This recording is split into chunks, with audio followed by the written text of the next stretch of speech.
It is the prelude to the 2024 season, the annual red-white scrimmage in Lincoln, Nebraska, and this the moment that so many Husker fans wait for. It's the tradition, the tunnel walk into Memorial Stadium.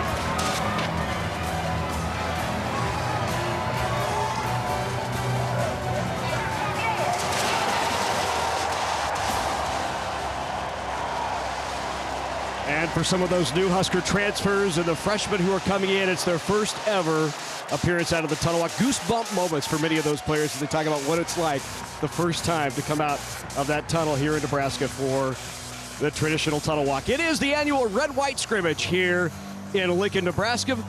Great to have you with us. Along with Kenny Bell, I'm Larry Putney. Welcome inside to Memorial Stadium. And before we kick off our action, just want to take a moment to recognize and say that our thoughts and our prayers are with the state of Nebraska and so many individuals across the state who have lost their homes through the tragic tornadoes that happened over the course of the last day.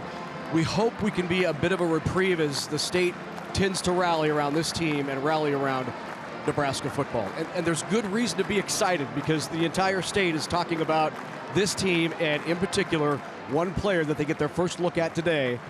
That's Dylan Raiola. Yeah, exciting day here in Nebraska. Dylan Raiola from USC to Ohio State to Georgia. Now he's here in Lincoln. Yeah. It's a great day to be a Husker. I know Husker fans are chomping at the bit to get their first glimpse, and it's going to be an exciting day. He's the third-ranked overall quarterback in the 2024 class. Been his senior season in Georgia. You see his numbers. At one point, the number one, the top-ranked recruit at quarterback in the country. Is it the dawning of a new era in Lincoln? Only time will tell, and that time begins today.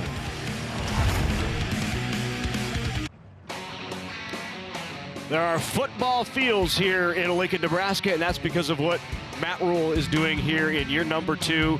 Let's go down to the field to the third member of our crew, Brooke Fletcher.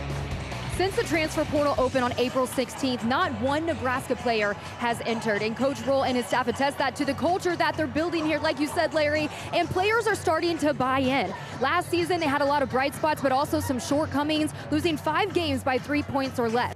So their mantra this spring is we're chasing threes, focus on the details, and being intentional with everything they do. He's been very impressed with what he's seen from them so far this spring, but today he wants them to build off of that and put on a show for this fan base here and show them what they can expect this fall. Thank you, Brooks. 60,000 in attendance here for this annual red-white spring game. Tristan Alvado kicks it deep into the corner of the end zone, and stepping out is Ja'Cory Barney Jr., the true freshman who's back receiving kicks for Nebraska. And who is our first quarterback? It will be Heinrich Harberg, the starter from last year. He started 8 games, was 5-2 as a starter. Coaches say he has really attacked the spring this year and looked so much better with his throwing motion, his accuracy.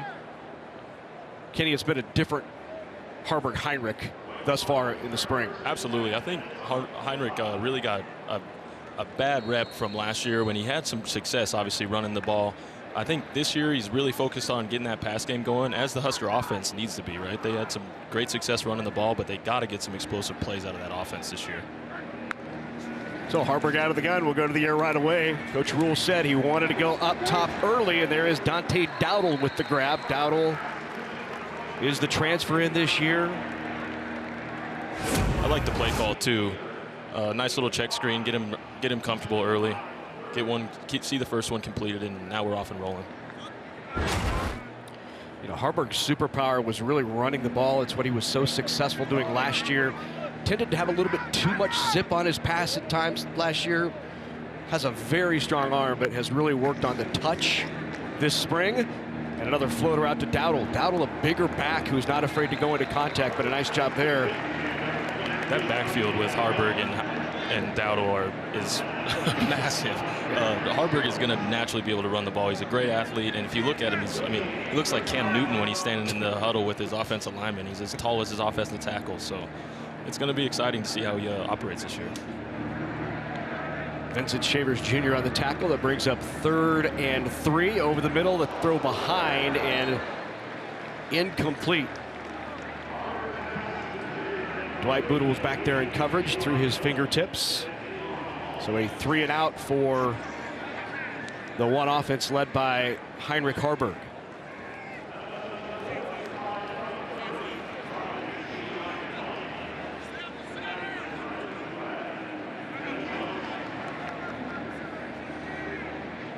Brian Buschini in there to punt it away. Buschini, the starter last year for Nebraska. Good punt end over end. Fair catch called for at the 24. Not a lot of return game, Kenny, going to be happening here in the spring game, obviously. Keep everybody healthy. Naturally, I don't think punt returns and kickoff returns are the most important to work on right now. Just like sacking the quarterback. Listen to the crowd, Kenny. Yeah. I wonder who just came in there, Larry. Husker fans, welcome to Dylan Raiola, 6'3", 220 out of Buford, Georgia, a legacy Husker. Of course, his father, Dominic, was an All-American offensive lineman from 97 to 2000, one of the top-ranked quarterback recruits in the country. Flipped his commitment late from Georgia to Nebraska, saying that he wanted to do something special, wanted to start something. A quick flip out of the backfield to Fedoni. Fedoni with the grab near side. He gets it out quick. What I love to see right there is look at number 80. Oh, hey, Jamal Banks, and who else was out there on that perimeter right there? Great perimeter blocking. This is what you want to see out of this receiving core right now. This early, you want to get a young quarterback going, get him some blocks downfield when he's throwing quick screens like that. 16 yards of the gain to Fedoni. The things we've noticed this spring is a little more pace. There's a little more tempo to Nebraska's offense. Stepping through a tackle. Nice move there by Emmett Johnson. He's really flashed at times this spring. Down by 4-yard gain, 2nd and 6 from the 43. We'll be chatting with that man later in the broadcast. Coach Rhule will join us here in the booth.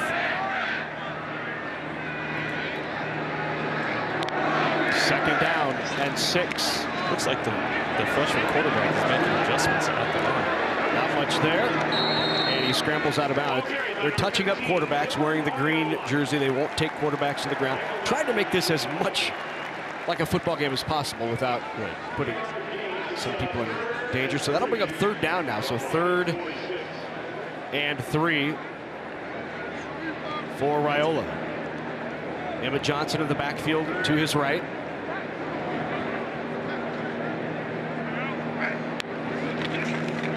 And the give is to Johnson. Goes hard into contact, and that's out past midfield, enough for a 1st down.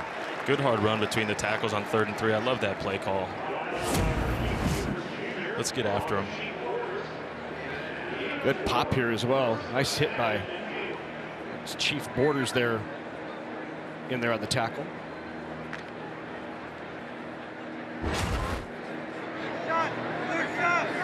Also Marcus Buford Jr. with the first hit.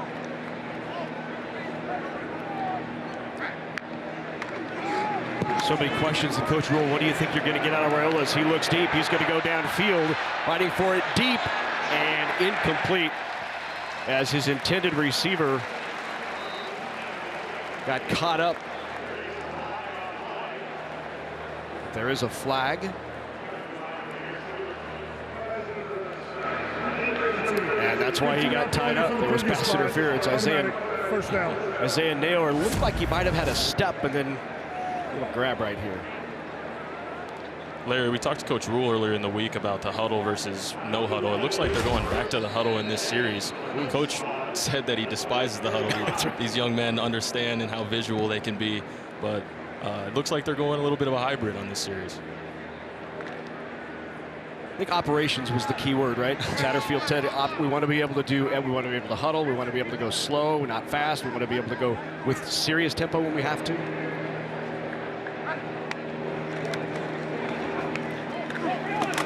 Little zip on that one. Which is great. Coach Rhule said, yeah, he loves that, and they don't necessarily have to tempo him all the time, right? There's going to be times in the game that they need to get in the huddle, they need to slow things down. So to see them starting to execute here, series by series, is great. Good grab by Jalen Lloyd. 3 touchdowns last year. All of those were 66 yards or longer. Little flip out again. That's Borkircher. And the tight end Borkircher with the grab, very near a first down.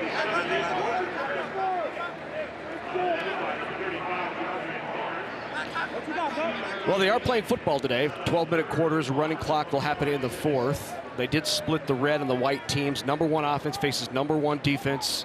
Number 2 offense versus number 2 defense. This looks like the one-on-ones.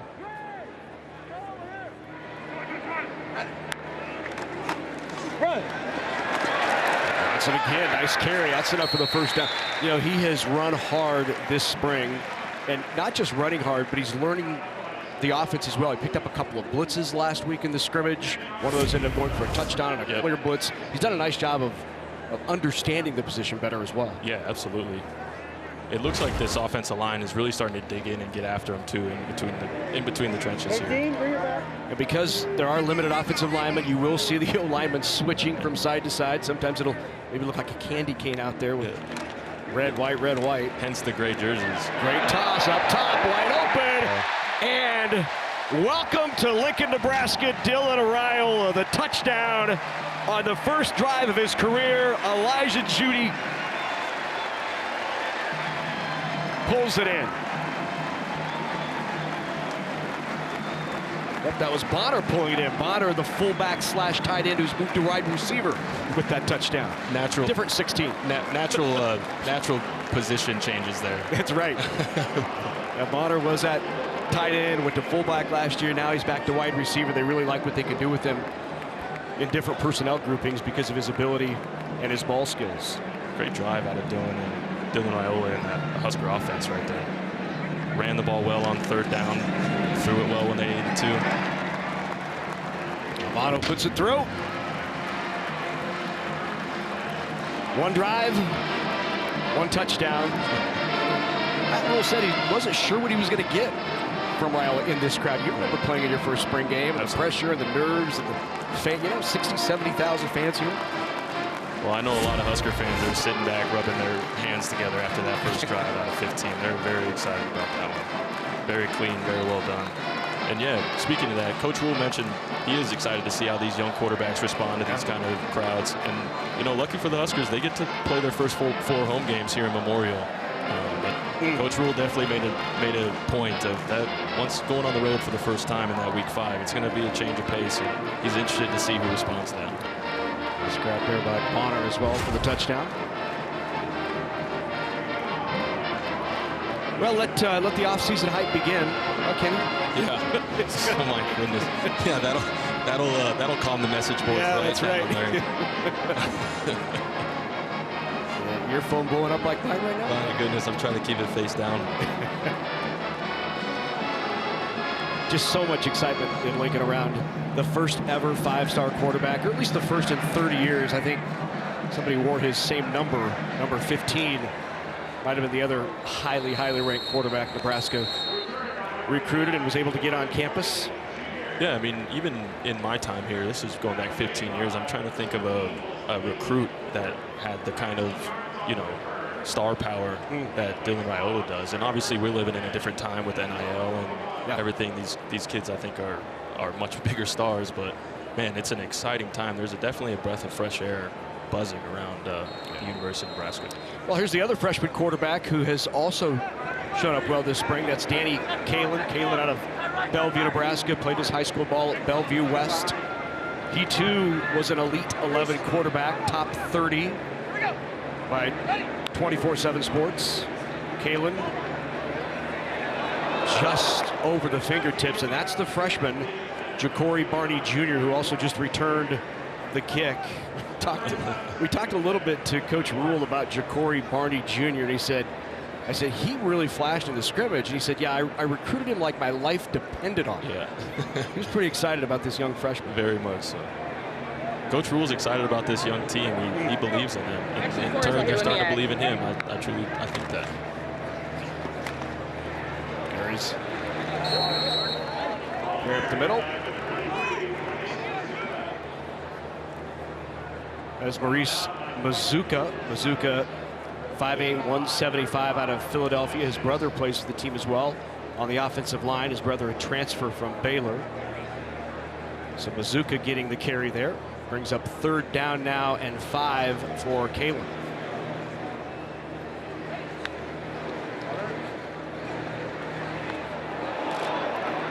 Just misses his intended target. Intended for 83, Davon Hall. And so a 3 and out on the first possession for Danny Kalin. Nebraska really excited about this receiving corps. In fact, when you talk to Marcus Satterberg, one of the things he said was he thinks his best position group on offense is the wide receivers. Right, which is fantastic to hear. Is you got a young quarterback. Obviously you want a strong O-line, but when you got a receiving core that knows where to be and how to make plays, that can make a young quarterback settle in and be comfortable quick. Let's go down to the field. Brooke is with a former Husker. Yeah, I'm here with Nebraska star and running back for the Las Vegas Raiders, Amir Abdullah. Amir, I saw you were signing autographs, just meeting with fans here. What does it mean for you to be back at a place that created so many memories for you? Man, it means a lot. This place really understands community. You know, every step of the way that I was here during my tenure at Nebraska, they made me feel like I was home, made me feel like I was loved, and I was one of them. So just to be wrapped in that same embrace again with the same community that I left 10 years ago is amazing. It's an amazing feeling. I always enjoy coming back, and I'm excited for these boys this year. You actually played for Coach Rhule at Carolina here. What kind of coach is he? What can you tell this fan base about him? He's a straight shooter, and he's a fair guy. He's going to let everybody compete. He's going to let guys go out there and earn their keeps, which I think makes for any good coach. And as a player, you can really trust that the work that you put in is going to be rewarded. And culture means so much to this Nebraska fan base and this program here. What do you make of the job he's done just 1 year as head coach? I mean, he's doing a heck of a job. There's been so much turnover that it's been hard to really establish any culture. So for a guy to come in and to pretty much put out all the fires that have been going on here for a long time and step up to the task and really make these guys feel like that they got a leader, someone that they can trust, is really important. So the culture will continue to sit in. This team is looking to take that next step this season. As a vet, meeting with these young guys, what sort of advice would you give them? Just take it one day at a time. You know, Rome wasn't built in a day. The work that you did yesterday doesn't matter if you don't show up the next day. And that's how you build culture. You know, being a guy that's accountable every day, not just yesterday or the day before, and just following that lead and pulling guys along the way. Amir, we appreciate you taking the time. Thank you. Guys, back to you. Hey, thanks, Brooke. It was a good one. I'm glad that he acknowledged that the fan base here expects Rome to be built. Because Yeah. that is the expectation. Absolutely.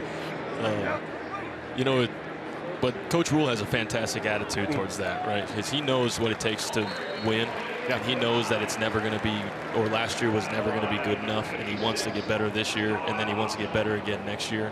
And that's what it takes. And Amir just said it perfectly. You need guys that show up every single day to start building the culture and to start turning this thing around. And that's what Coach Rhule is doing.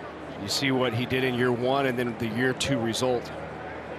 If you take away his first years at Temple, Baylor, and Nebraska, his record as a coach is 44-22. Just that first year and taking over and trying to build the culture. As you look at Quentin Ives carrying it again. Ives, the redshirt freshman out of Beverly, New Jersey. They're really looking for Ives to be more he's a physical back. They want him to go into contact like he's a physical back. Absolutely. I think that's Coach Ron Brown down there. yeah. installing that mindset. As always, the spring game draws the Husker faithful.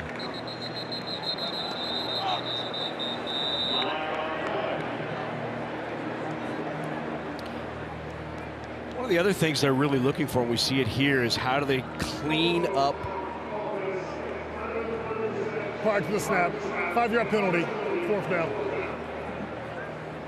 So that'll back them up 5. They were going on 4th and short. And now they'll line up again. So 4th and 6, but it's the mistakes like that that were so costly last year. That's the 3 points that Coach Rhule's been talking about, right? They don't have to get miles better. They got to get 3 points better in certain phases, and those wins or those losses turn into close wins.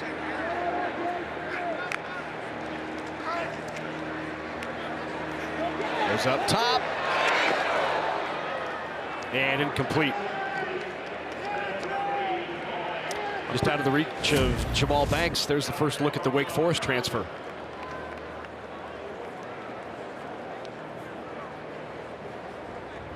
Just over the head of Banks. He's got size, 6'4", 205. I'm pretty impressed with the progression of all the quarterbacks right now. They're going through their reads and they're throwing the ball where it needs to be. Little off target, but it's spring game. But also, wide receivers need to start making some plays. That's what I'd like to see. So Raiola back in there for now his second possession of the game. Looks like they're mixing the quarterbacks up with the different groupings of 1s and 2s.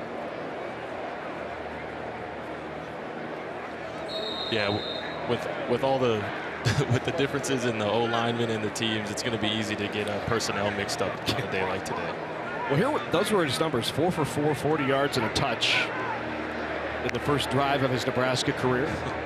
That bodes well. Yeah. I'm sure Twitter is very silent right now. Yeah, right. Oscar Twitter there. Trayvon Kinchin in the backfield right now with Raiola. Now give to Kinchin. Getting a tremendous push up front out of that O-line. Yeah. It's one of the things that Coach, when we talked to Coach Satterfield, he told us both was, we know we're going to be able to run the ball. We know we're going to be able to stop the ball. What we really need to do is we have to throw it. We have to find a way to throw it better.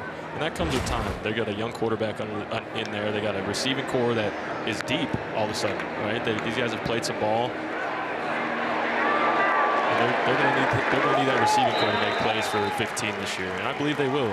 They've got a good young coach. I like Coach McGuire a lot. Davion Hall with the grab there on the quick hitter outside. Another first down. And Raiola now 5 for 5.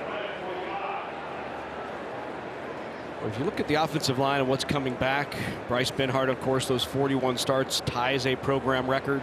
He's back. Ben Scott's back. I mean, a lot of pieces back in that offensive line. Corcoran's back, Prohaska, Justin Evans, Lutovsky. They've all started games.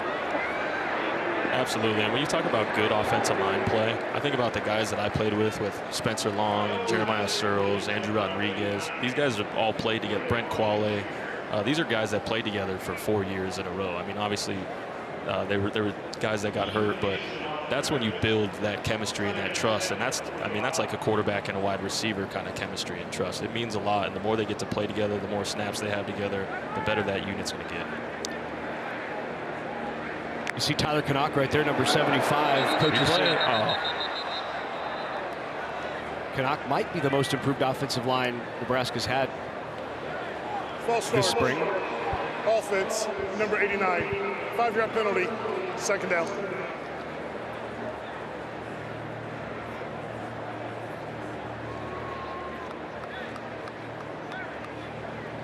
So when they get behind the down and distance, this is where they're going to have, you'll have those mistakes, and they have in the past. How do they work out of those with Dylan Raiola at quarterback? 2nd down and 15.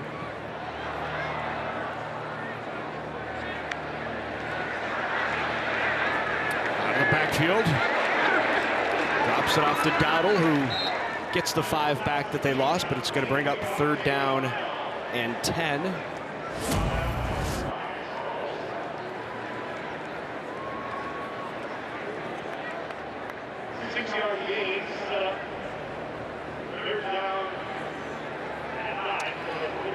Defense really trying to work this year on their 3rd down stops, and here would be a big one for them.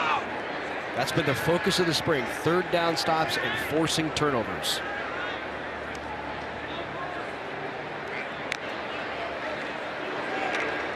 It's in 4. Grab over the middle, caught, pulled in for a first down by Alex Bullock. On target.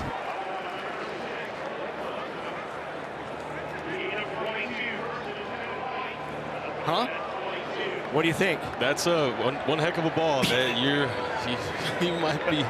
might be sending your teammates' mother's flowers after that one come the fall. But Spoken like a receiver right there. Yeah, that one's gonna sting in September. But good ball, good catch.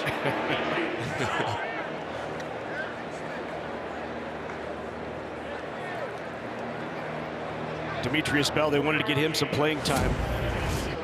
Here's that throw from Raiola. It's a good ball, Kenny. Good ball. Into the end zone. That one's better. Again, they wanted to get him some time because they think Demetrius Bell is electric. That's the word that multiple coaches use. They'd love to just get him a few plays. He's been battling a hamstring injury, so they didn't want to play him long, but tried to hit him in the corner there. So brings up third down now.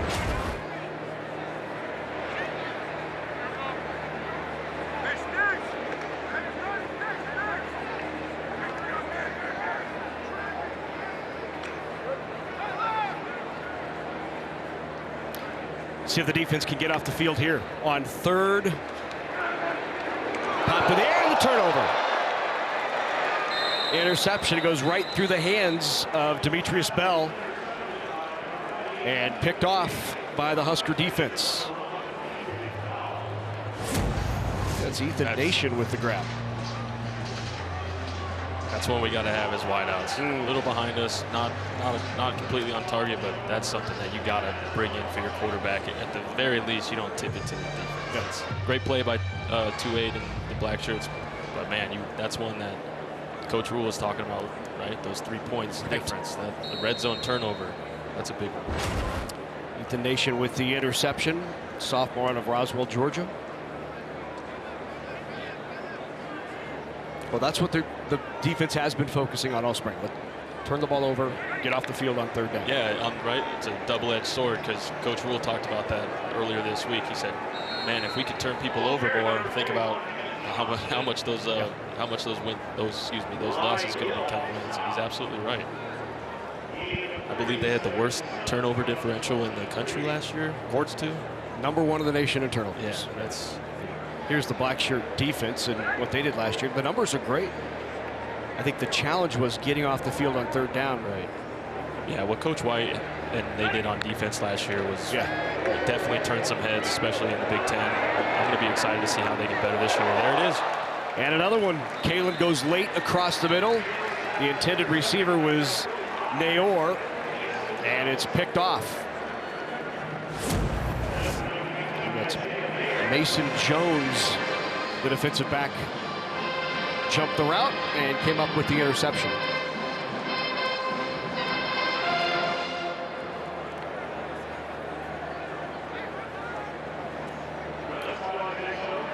Yeah.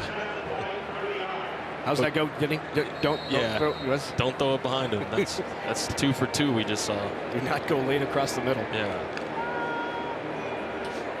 I think I can speak for wide receivers across the country that we'd rather be wear one than have that tip pick. That's you get to go to the sideline with your quarterback staring at you.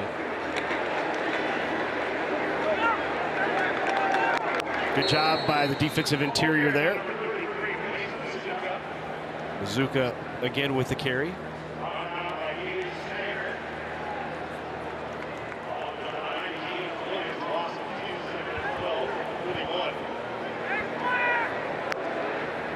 Harberg trying to get one play out before the end of the quarter, but won't get it off. This is the end of the first quarter. So that will end quarter number 1. It was an effective first drive.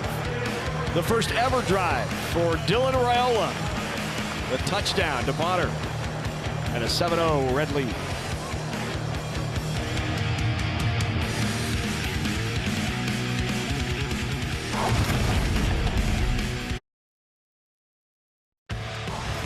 on his first drive, Dylan Raiola did nothing to calm the hype. He was 4 for 4, 40 yards, a touchdown, 16 yards to Bonner. It was a pretty clean drive, Kenny. Yeah, exciting first quarter. Great first drive from the freshman. Defense is playing well. Some good hard runs between the tackles. It's a great day. Coach Rhule's going to have a lot to dissect in that first quarter.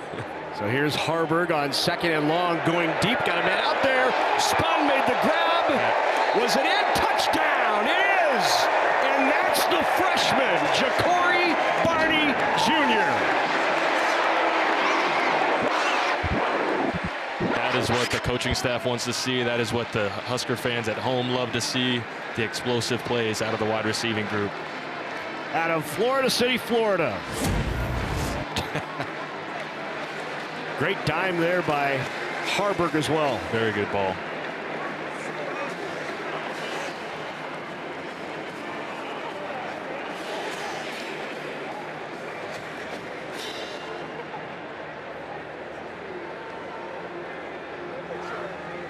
Action from the freshman.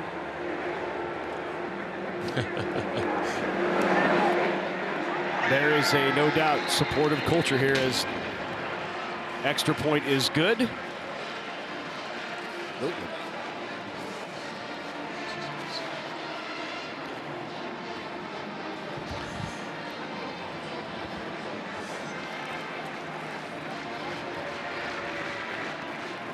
So it was a great touchdown throw from Harberg to Jacory Barney Jr. We are now joined by the coach, Matt Rhule. Thanks for joining us in here. Absolutely. Thanks for having me.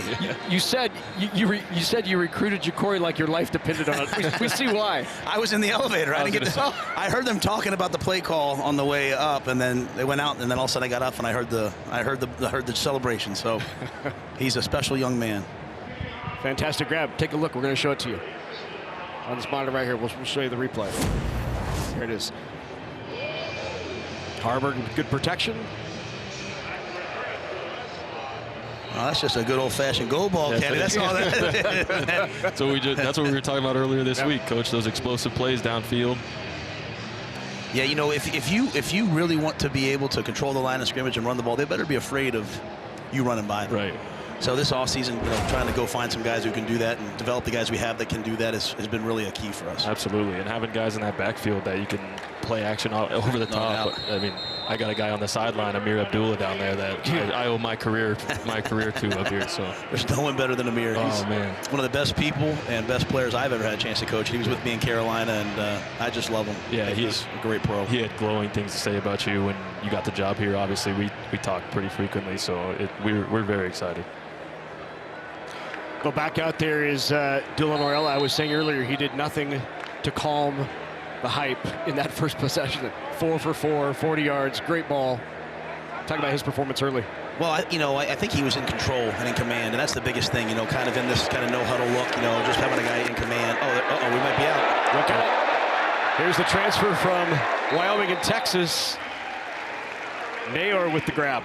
But you see Dylan's rhythm out there. You see his tempo. I mean, nothing's too big. He's in control. Bad plays are going to happen. We had the tip pick down there in the red zone. But I love the fact he moved the one offense, he moved the two offense. He's doing a nice job out there so far today. It seems like a rejuvenated receiver core as well. I mean, I know you bring in the two transfers with some experience. Look out. Money ball. Going deep and got Jalen Lloyd. Touchdown on target from Raiola. Yeah, Jalen's one of those guys, it was the bye week last year, and his parents and I were talking, and Jalen and Garrett were talking, should we redshirt him, should we not? He had played 3 games. The second half of the year, there wasn't probably a better dynamic receiver in the league other than Marvin Harrison Jr., and so now he has a set, he's going to turn around on Monday and go to track practice and get ready for Big Tens next Saturday. So we had those guys in the room. They're growing up, adding some guys in, and I think you can see the explosive nature. All 3 of his touchdowns last year went for 58+. He's that guy that can take the top off for you. Yeah, he definitely can. And I think we have a couple more, so it makes it fun. You have to kind of pick your poison on defense. Coach, I want to talk about the iPads and how that's being used on the sideline. And also, is today, are you guys using the communication with the quarterbacks in their helmets? I'm noticing they're making tremendous calls at the line of scrimmage. The pace and the tempo and the progression is really something today. Yeah, we're using all the communication. You know, that the company is a Lincoln-based company, so we actually had this last spring and used it, you know, hoping that this rule would pass and kind of getting ourselves used to it. You know, goes up until 15 seconds, gives the coordinator a great opportunity to talk about what he's seeing, but you can't do too much. You have to let the guys play. So they make most of the checks, but, you know, let's say we come out and it's a 2 high, 1 high deal, and all of a sudden it's man, he can say, hey, go to this.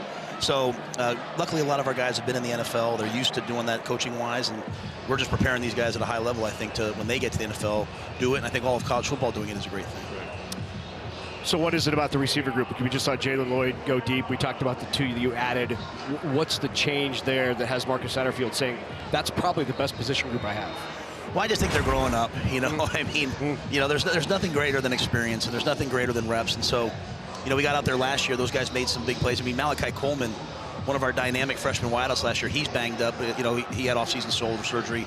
He's up to like 218 pounds. I mean, can't wait to get him out there. So I just think their confidence and, you know, making plays is contagious. You know, when you see someone make a play, you start to think, I'm going to go make this play, and things change. Oh, here's Barney. Look out. The freshman. He's out of there. I'm going to recruit him like my life depends on it. He got tackled by the kicker. I think he thought that was his friend. I think he did too. He thought it was his guy. He ran into him. The gray jerseys, kids. Look at him. He got upset. Wow, how about that? Getting tackled by the kicker in a social media era. He looked at him and pointed like, what are you doing?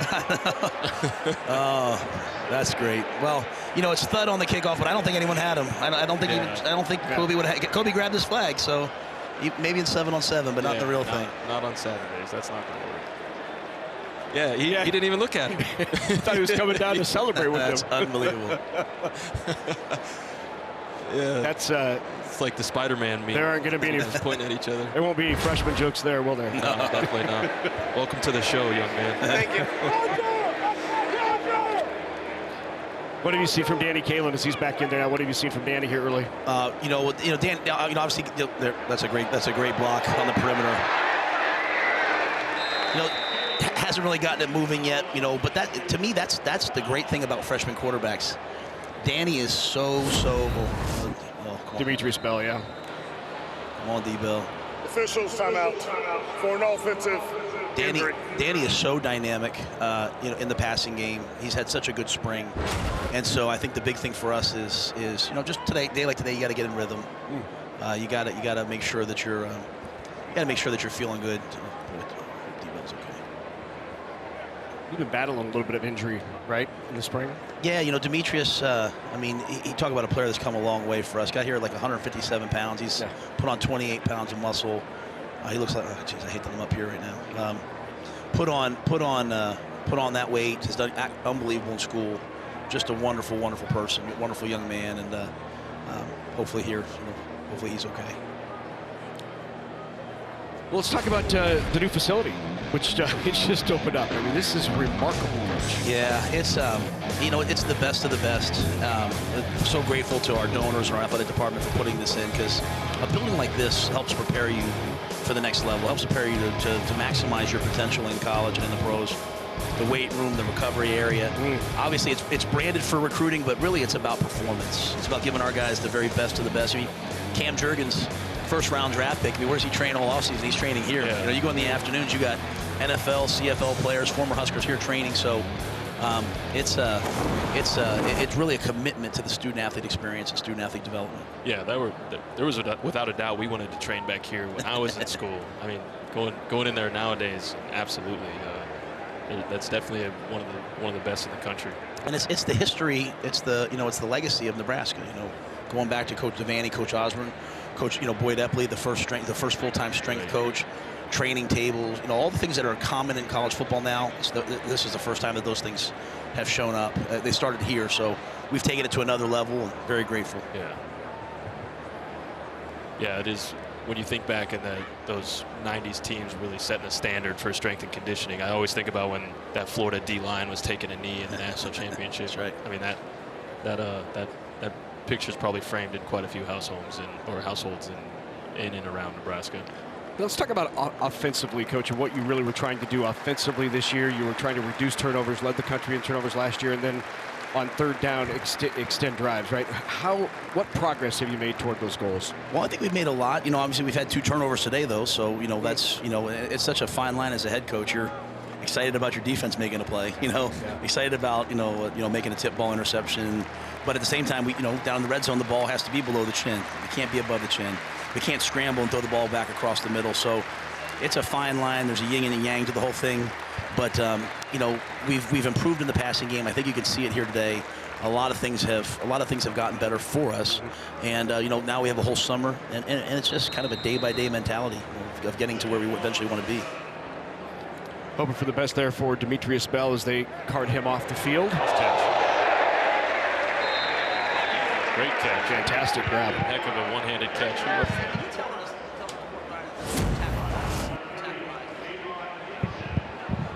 Sorry, I still have to be the head coach too. So understandably so, boss man. It's very important to us that we, especially in the red zone, you can't tackle low because guys are going to fall forward for first downs and touchdowns. So it's really important for us that we thud up and we stay high. Yeah, We're not thud up, we tackle up and trying to knock you back. Yeah, square them up and wait for help, just like that.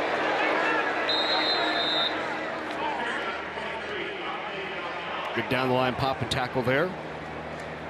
Danny Pasco.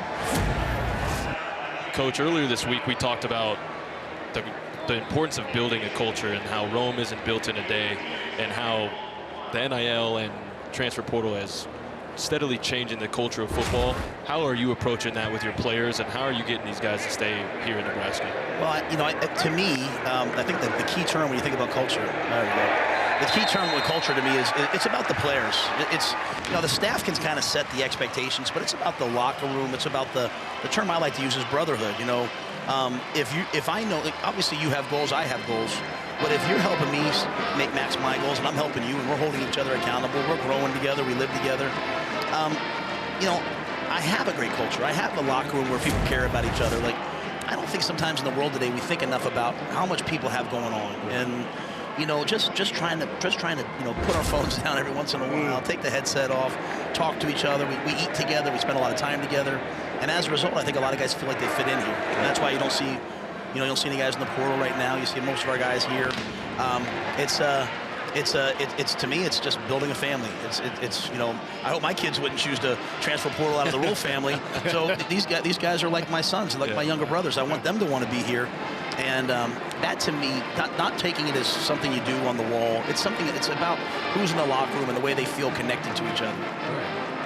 Touchdown there by Dowdle. You were talking, he's going to be a key component goal line for you because he's so tough downhill. He is big, he is powerful, he is physical, and he can do all the runs, right? Like, sometimes you get a guy like that and all they can do is kind of get downhill, but he can run all the runs. He can run inside, he can run outside.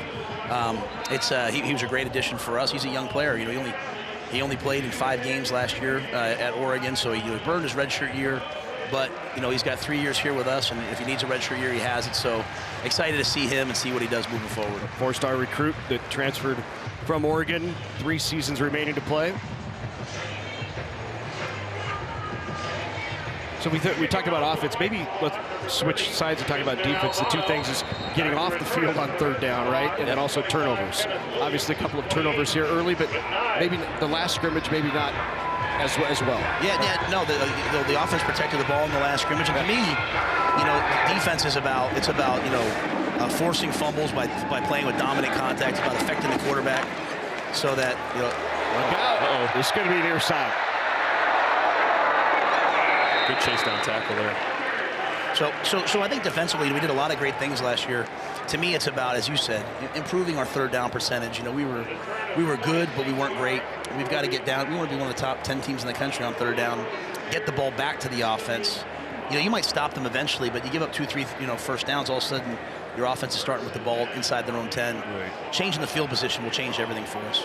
I think a lot of college football fans don't necessarily understand the dynamics of changing the field position. I think once you get into the NFL, changing the field position with a punt or 10-yard plays, it could be game-changing. No doubt. We call it tilting the field. Like, we want to play on their side, especially in the Big Ten where you're dealing with wind, you're dealing with weather. You better be prepared for all that. There's Nayor again. Nayor, far side. He's got speed, long stride, flags on the ground, but Nayor, a great grab. See his speed. That block would have worked well when I was playing. Yeah, you made that block in the Big Ten championship game. I was talking with one of the officials down there. Our highlights are all now they're all penalties if you're a defensive player. And ruined football forever. I'm sorry, Coach. Yeah. Plus, we're out here, we're competing, but we don't want to take each other's heads off. There are 2 fouls on the play, both by the offense. Personal foul. Yeah, definitely want to take illegal blindside block. Offense number 18. That penalty is declined. Personal foul. Face mask. Offense number 71. Half the distance to the goal. First down. That's not a very good play, is there? It's a guy. That one's going to be tough. Might be a bit of a drive killer. Yep, that's right. But it's just what you talked about in terms of field position, right? You have a chance to come out with a big kickoff return. A guy makes a play on kickoff that no one might not notice, when they're watching the highlights. Right. But that by stopping that, now all of a sudden you have a penalty. Now your back's against the wall. Right. So this is why, to me, teams like Iowa are so successful in this league. Like, they're just going to methodically just keep changing the field position, and we can't beat ourselves with penalties like this if we want to win in this league. You can win that way in other leagues, but you can't win like that in the Big Ten. Not in the Big Ten. Yeah, that's exactly right. It's going to be knock them down and grind them out. Who makes the least amount of mistakes? Harberg again. Another flag is down.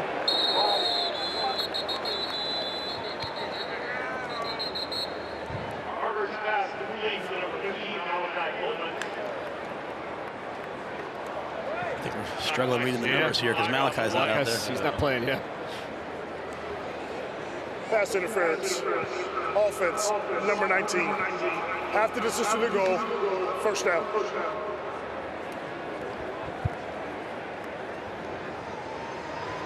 That was Jalen. Well, you talked about the culture you have and no one entering the portal. How about that culture creating this atmosphere where you have guys who are coming back for a 6th year who could have been drafted this weekend? Yeah.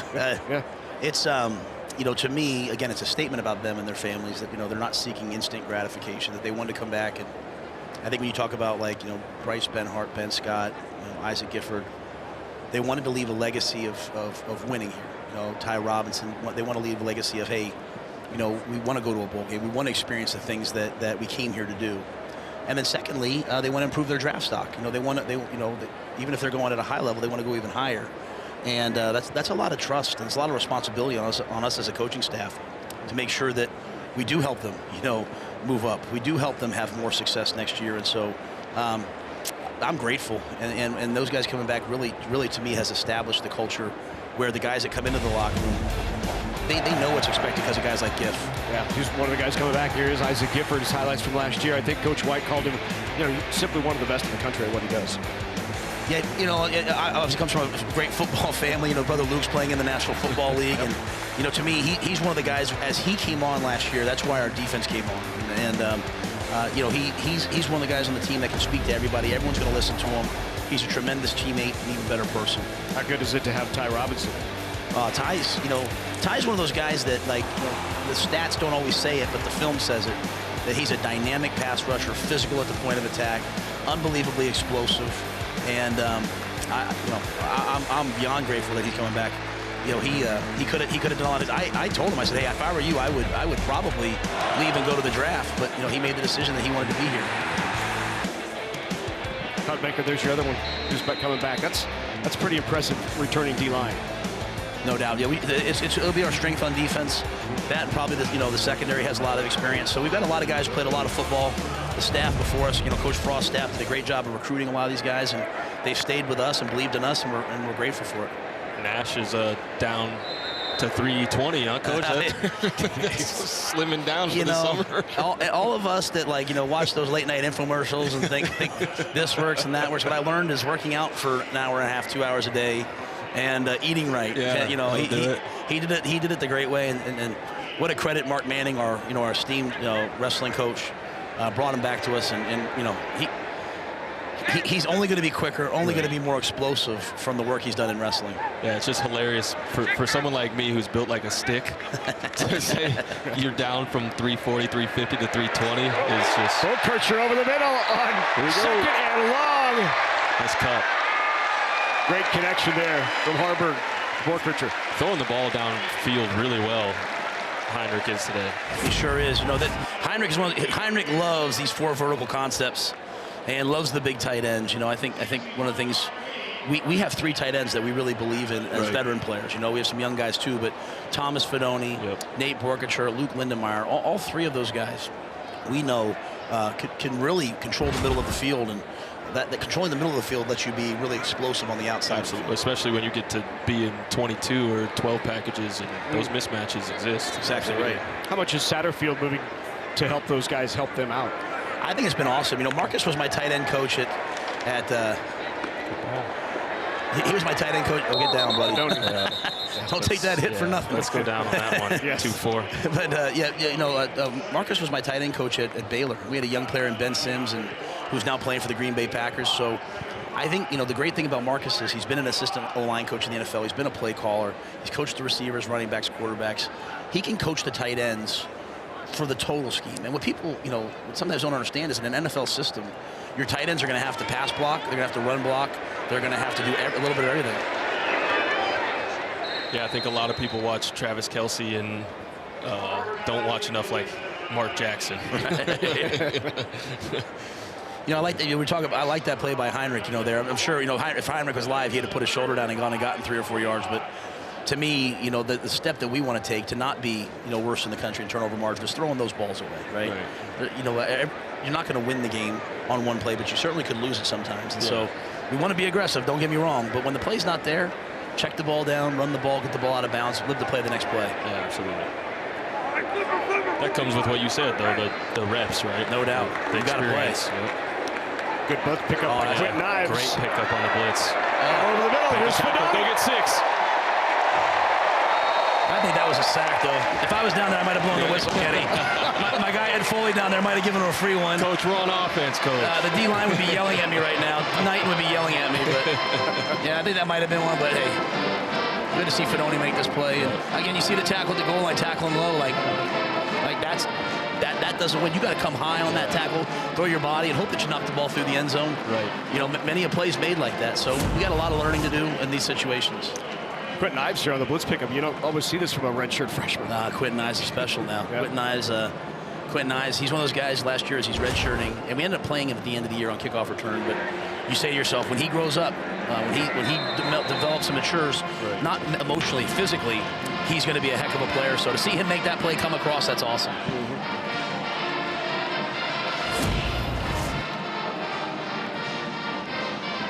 Quarterback room looks good right here, Coach. Yeah, we love the room, you know. Yeah. You know, nowadays there's a lot of pressure, you know, when I say pressure, people, you know, say, hey, why, you know, go take this guy's available for 1 year, that guy's available. We want someone in our system, we want guys in our system who have been in the system for 1 year, 2 years, 3 years. Kind of like you said, Kenny, they learn from their mistakes. They understand all the options within the system, like, hey, I can change this protection, I can change this play.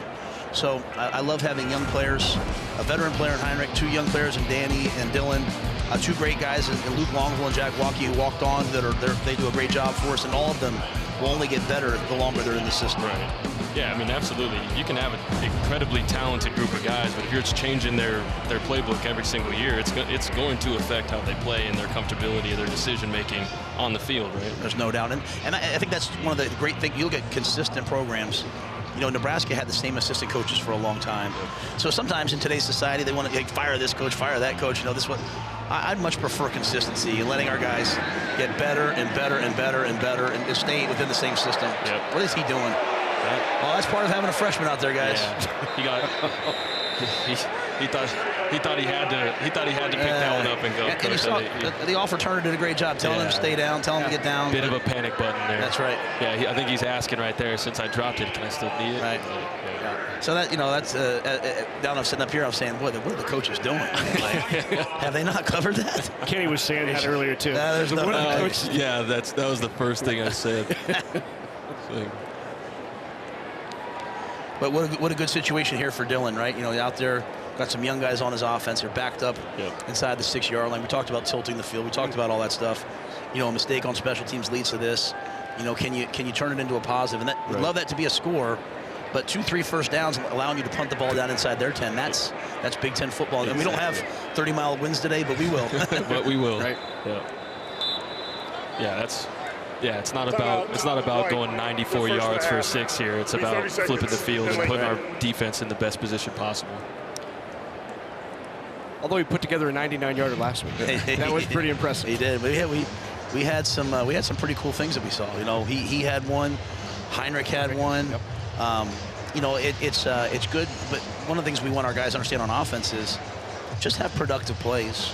You know, it's staying on the field and wearing the defense down, and all of a sudden those juiced up, speed-wise, athletic pass rushers get tired, right? All of a sudden a guy has to sub out. You're playing against his backup, so you have to stay on the field by being efficient and playing winning football. 4 yards on first down is winning football. There's no doubt. Every day. False start. It's going to back him up a little more. Number 83. Half the distance to the goal. First down. That's Devon Hall, talented young freshman from Bellevue West here. You know, should probably be at the prom tonight, but he's out here with us. But you know, these are the standard's the standard, and you know we can't beat ourselves with those penalties, so we have to learn that now.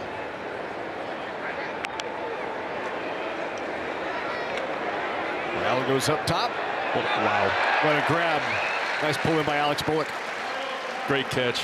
Good read from Dylan right there. Floating that ball over that covered, or that cloud covered. That cloud defender there. You can see how much confidence, you know, Sad or Garrett or whoever's calling the plays this drive has in, I'm sure it's Sad, in Dylan, but also in the offensive line and the tight ends there. You know, backed up.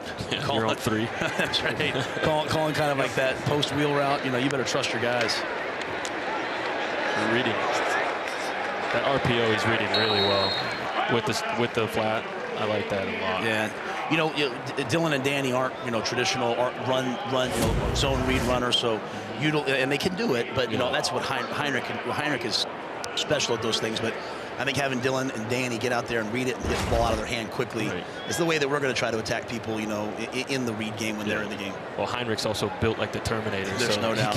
He can run between the tackles. He's a Madden build-a-player, man. He's unbelievable. I remember last time I met him last year, and I had only seen him kind of from watched him. But yeah, my goodness, I shook his hand. And I was like, "You are an absolute monster." I saw 19 years old. So his youngest sister was at the Kansas Relays last week. I mean, that's an unbelievably athletic family, great family, and you know, Heinrich could probably play multiple sports. We can certainly play multiple positions. He's just a unique, rare athlete. Yeah.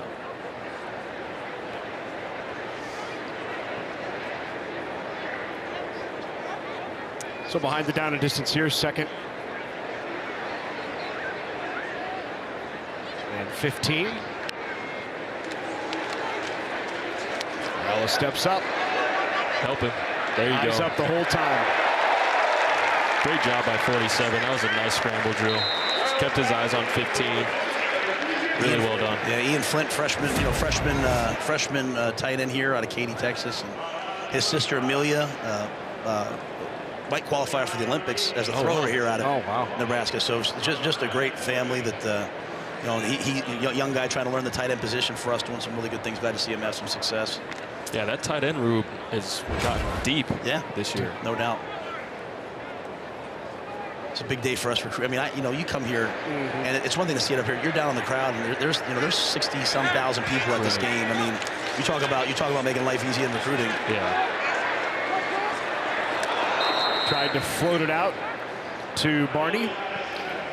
Hey, Coach, the guys had some fun at the basketball game earlier this year.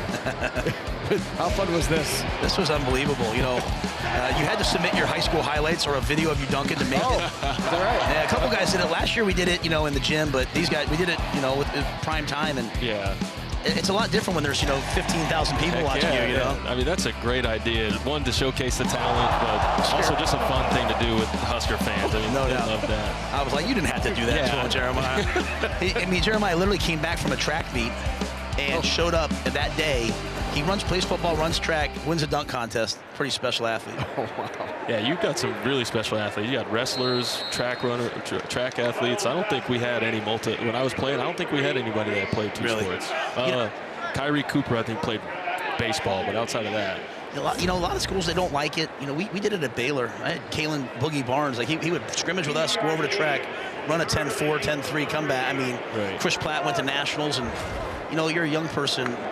You can either play sports or play video games. So if I can have a guy that can play multiple, we'd love to do it. Yep.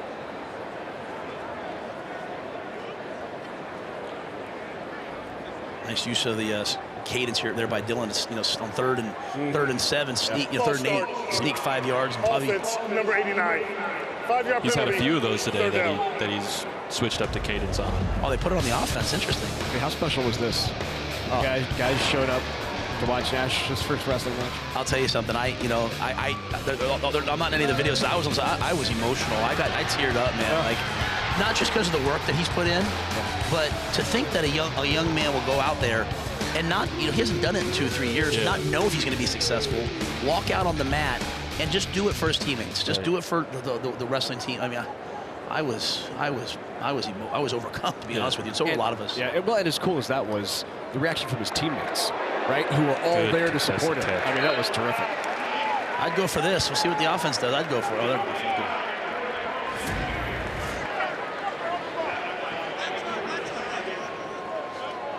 Good grab there by Barney. Yeah, very good contested catch. That's what you like to see out of a receiver. You're going to get hit, you might as well catch it. Dwight Boodle on defense. Did you play with DiCaprio? Or? No, he was a couple years after me. He played with guys like Brandon Riley, but yeah, I've heard great things. Yeah. DiCaprio just won a Super Bowl, didn't he, last year? He was with the Chiefs? I think it was 2 years ago. I think last year he was in Carolina. Oh, okay. But I'm not sure. He was in the weight room today. Great to have so many former players back. Seeing a bunch of guys walk around here that I've only heard their names. So. Carry was for a first down.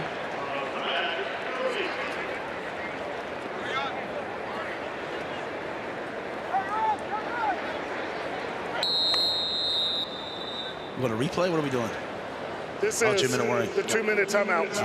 Well, you mentioned it, Coach. 60,500 here. The support that you get in the state is really like nowhere else.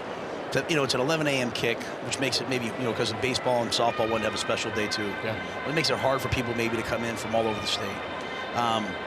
You have a tornado touchdown and devastate parts of the state, and yet 60,000 people are here. Yeah. And so, first of all of our hearts go out to the people affected by the tornado.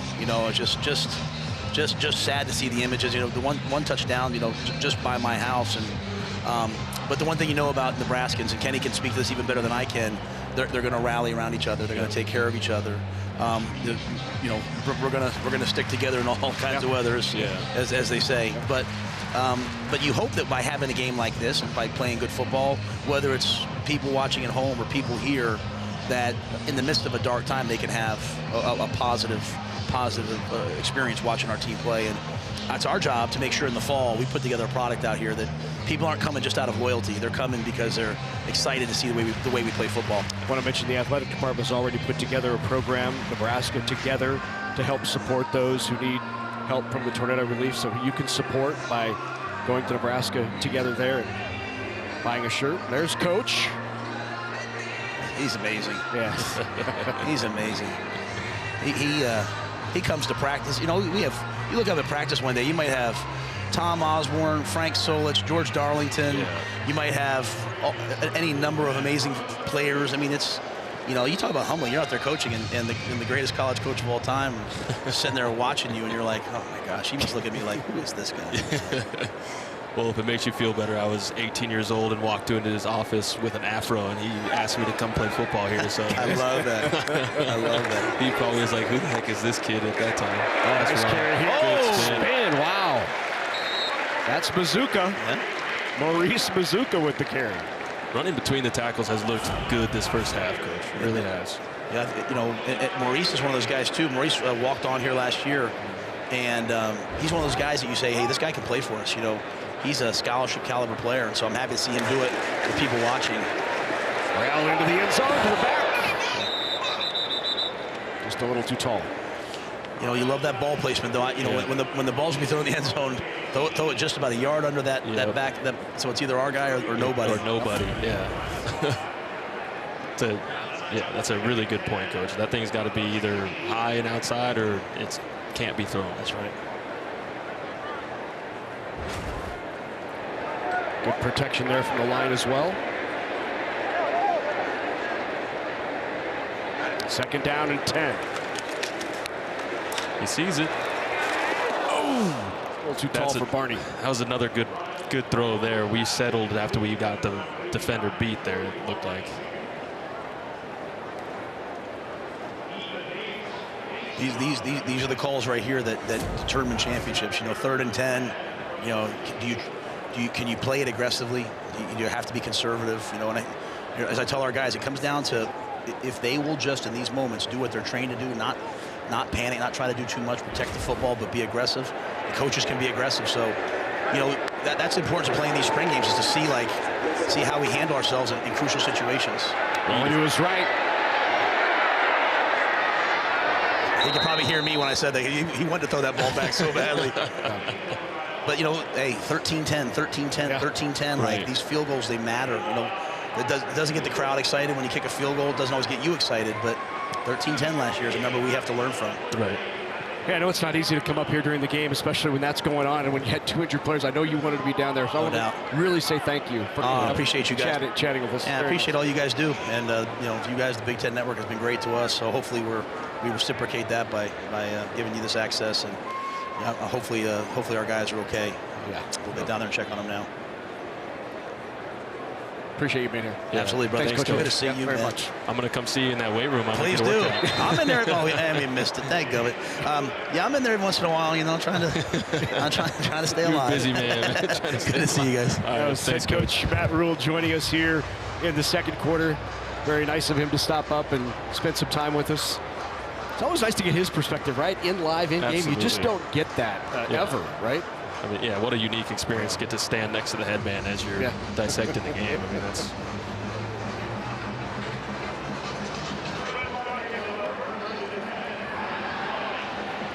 And the way he's approached not only the media but handling the NIL and with the kids and the access, and he gets it. He understands that he doesn't believe the program is bigger than itself, but he knows that the access and the media and those things benefit these kids' careers when handled the right way. So, Kalin over the middle, that's complete to Isaiah Nayor. He's the transfer again from Wyoming and Texas, has 1 season of eligibility remaining. One of those veterans who's really helped some of the younger receivers in that receiver room. Right.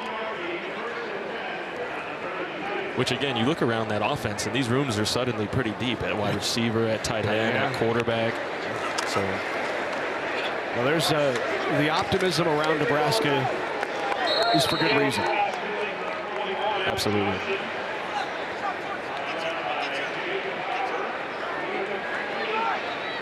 Emmett Johnson with the grab there. Johnson back in there along with Kalin. Right back to him again as he scoops that off the turf. That's enough for a first down. Quick timeout called. Timeout. White. It's their second of the half. Correction, red. It's their first of the half. It'll be 30 seconds.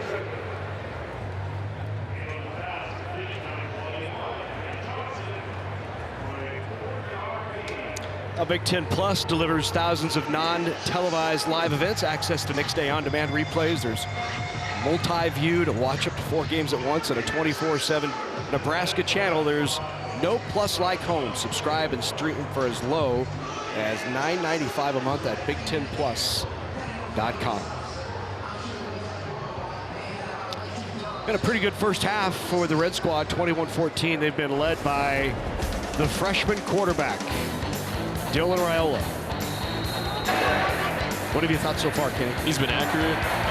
He's been calm, like Coach said, and he's making his progressions.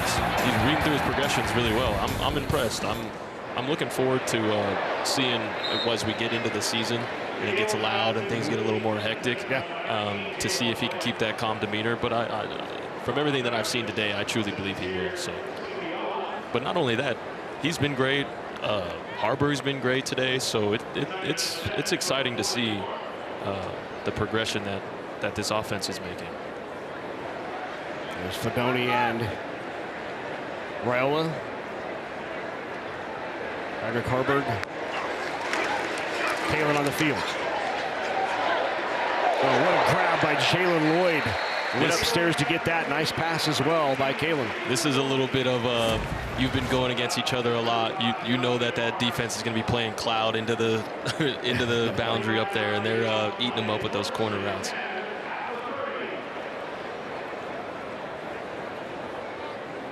Way to go up and get that. Yeah.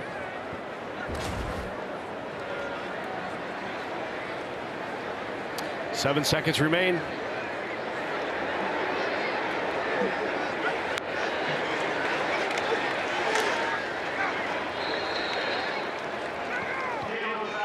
So with 3 seconds, the kick team will come on. Well executed 2-minute drive there. Yeah.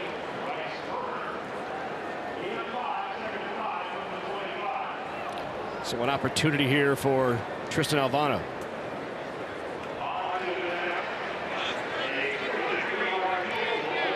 Don't tell the Husker fans at home, but I kind of like the gray. Don't tell anyone I said that, Larry, but I kind of like the gray. Yeah, I think you're smart not to tell anybody. 43 yards for Alvano. It's hooking and no good.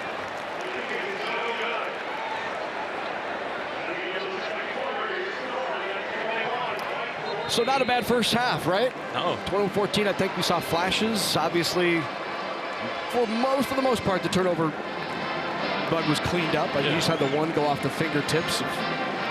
Yeah, obviously the back-to-back interceptions are going to be something to dissect. But for the most part, offensively, they ran the ball well in between the tackles. They threw it downfield. They went through the progressions well. Defensively, they're flying around. They're making tackles. Spring game isn't going to be, the most electric defensive day. So I think they've got some turnovers. They're doing the things that they want to do. Now, if they can avoid anyone else getting hurt for the rest of the day, that would be great, I believe.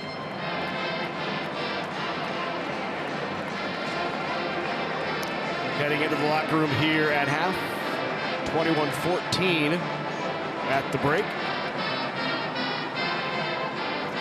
Let's go down to the field with Brooke.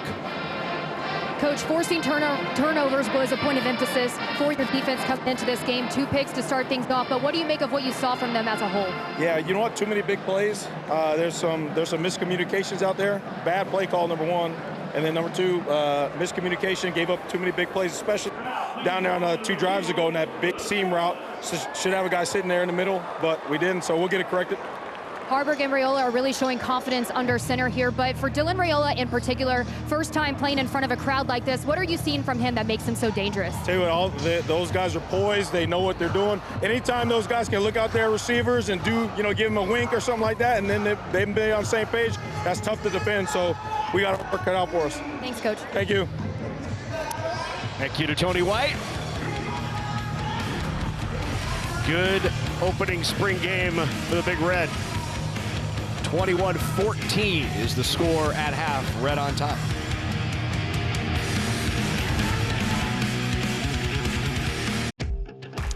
Back here in Lincoln, we are at halftime of the annual Red-White Scrimmage. 21-14 in a really exciting first half. Back inside here now at Memorial Stadium. Pleased to be joined by the new Director of Athletics at the University of Nebraska, Troy Dannen. 38 days in now. So in 38 days, give us your first impressions. Well, it's everything I thought it'd be and more. I said the floor is higher than I thought it might be. The ceiling is higher than I thought it possibly could be. So I guess that's about as rave of a welcome as you can possibly get. I mean, everything's in place here. The facilities are great. We have a great coaching staff. Got to know the fans, and I knew the fans here were supportive. I maybe didn't really understand what that meant. But the first 38 days have affirmed that this was not only the right decision, but a decision of a lifetime. You didn't realize a frenzy is what you're saying. There's a frenzy around this. There's a passion, but it's also have some perspective. Most places that are passionate, if you had a run where maybe you weren't at the level of success people wanted, they'd walk away. There's nobody walking away here. They're all in. Yeah. You mentioned facilities, and I know you came from Washington, which will be in the Big Ten Conference starting this fall. Just talk about the facilities here and what you've witnessed so far. Well, I think the newest facility, the Osborne Legacy Complex, which I don't think there's a facility like it in the country, with what's in there, not just to serve football, but all the student athletes here, which we got the occupancy permission yesterday. So we're starting to move into it, but it is an asset for this department like none other. And look at that, that's beautiful. There's a beauty to it. There's space. It's 3 levels, 100,000 square foot on each level.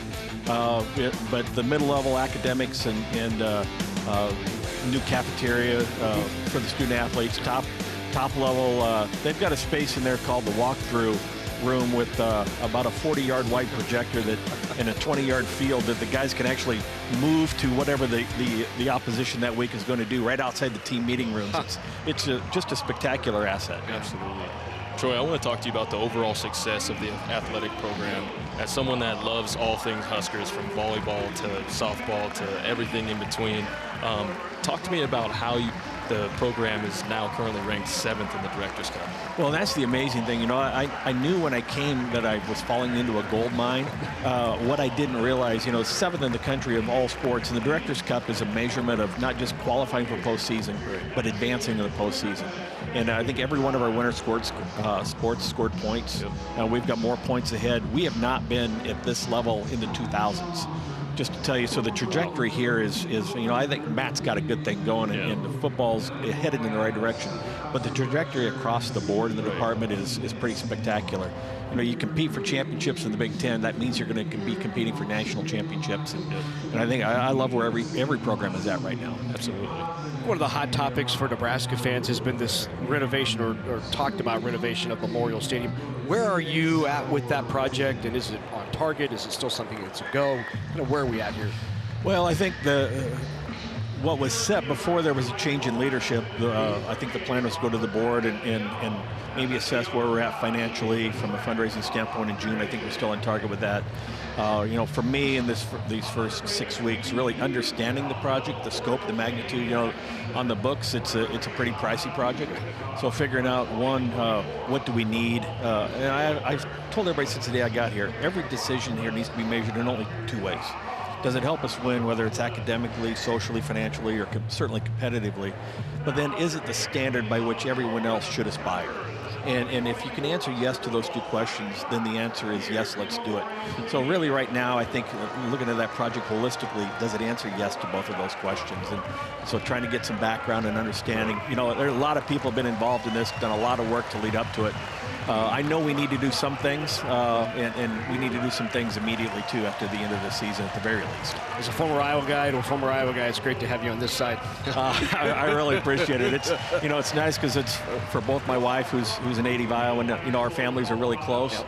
But I've also been close enough to watch Nebraska from afar for a long time and have this great admiration built up, and now to actually be here and be a part of it's pretty special. Great to see you. I appreciate it. Troy Dannen, the new Director of Athletics for the University of Nebraska. Thanks for joining us at halftime. When we come back, we're going to take a look at first half highlights. It was a great first half here in Lincoln. 21-14 highlights coming your way.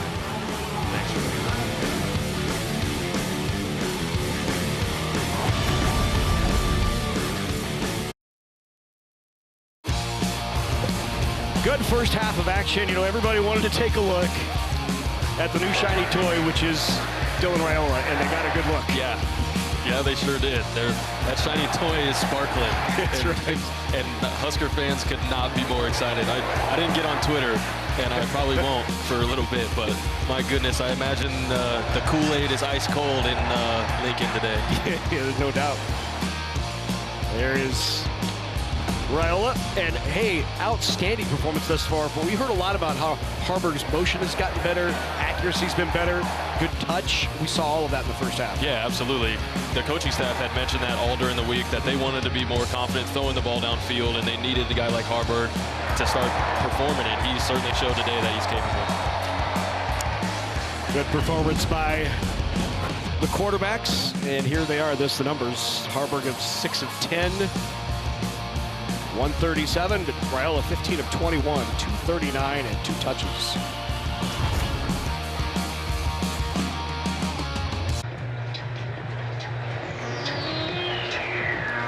Back here in the capital city of the state of Nebraska, Lincoln, Nebraska, for the annual red-white game. We're getting ready for second half action, and likely getting into the second half, going to see a lot of younger players, a lot of players who maybe haven't seen as much time in that first half. And a lot of changing of jerseys begins to happen here in the second half as well. Going to see some new numbers out there, but this is some of my favorite time to watch a team mature and progress, right? You got some guys in there that you might not heard of, but these are the future, and these are the guys that are building the foundation of the program that you want to start winning at. So this is always a part that I love. You know, I'm curious what you think as a former receiver here at Nebraska. You've seen Ja'Cory Barney, the freshman, and Jamal Banks, the 6'4" transfer, and Jalen Lloyd. You saw Isaiah Nair, Demetrius Bell. Just talk about that group and how early on it seems to be special. Yeah, a lot of explosiveness in that room. It seems like they get off the ball well, they get open, they get downfield, they're catching it well. Like that. Exactly. Great grab by Morkricher. What I'd like to see out of the group is perimeter blocking. Obviously, they're going to need to do that very well, which we've seen today with the screens and the outside runs. But it's more so just knowing where you're at, getting lined up, knowing you're aware, being aware on the field, being in the right spot at the right time, because there's going to be young quarterbacks on this field, and they're going to be in hostile territory in the Big Ten. So they're going to need their receivers to be where they're supposed to be, and I think that's will be not an indictment, but a reflection of Garrett McGuire. I think they've got like I said earlier, they've got a good young coach, and I'm excited to see them perform this year. Emmett Johnson hits the hole hard. Nice game there on second down. Yeah, when the offensive coordinator says, I think our best position group is at receiver, I mean, that's something we never heard from 2010 to 14. Yeah, I 100% agree. I completely missed your question there, Larry. I could tell by when you looked at me that you I was pretty proud of that. I was kind of proud of that one. I'm sorry. I didn't ever hear that said when you were playing receiver. Did you? No, definitely not. Okay. No. Just curious. I was lucky though, Larry. I think I get way more credit than I deserve. Obviously that block, but there's great perimeter blocking there. I was under the tutelage of guys like Niles Paul and Brandon Kinney and Quincy Anunwa, who were all guys that were 6'4", 6'3", 230 pounds, and I was like a little chihuahua compared to all those guys, but I had to do my job. So a great block on the perimeter there to spring Bonner. Just a little bit on Bonner here. You know, we talked about it before. He started out at tight end. Last year moved to fullback, played some fullback. This year they're moving him to wide receiver because they've been so impressed with his ball skills. Imagine a guy his size, like 6'3", built well, can play running back, can play tight end, can go out on the edge. Right. And look out. Yeah, the versatility in a player like that is incredible. Right? You could create some real mismatches with packages. Absolutely, with a guy like that. Yeah, especially with how deep this tight end room is. Yeah. You can do some very, very interesting things with your personnel. Out of Georgia, just a sophomore, but he's looked good here this afternoon. And Harberg putting together a nice drive. Second down. After the strong carry by Quentin Ives out of New Jersey. Ives, the freshman, you heard coach saying they really like what they have in Quentin Ives. Yep. When he physically gets bigger, they're excited about. Yeah, they said emotionally not even maturing, but just physically getting a little bit, putting on a few more pounds. But he's going to be a playmaker for that offense, absolutely. It's pretty well built right now. Yeah, I was going to say.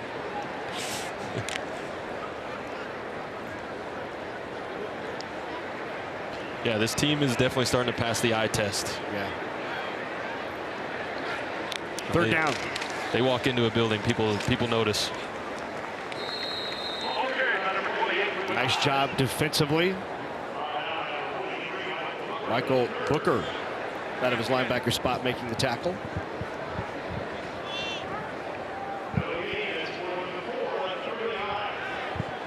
Michael Booker out of Grand Prairie, Texas, 6'1", 210 junior.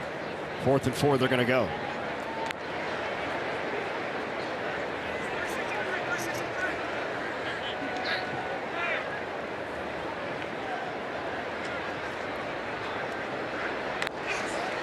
Here comes the blitz from MJ Sherman. Ooh, throw it up. Tries to high point.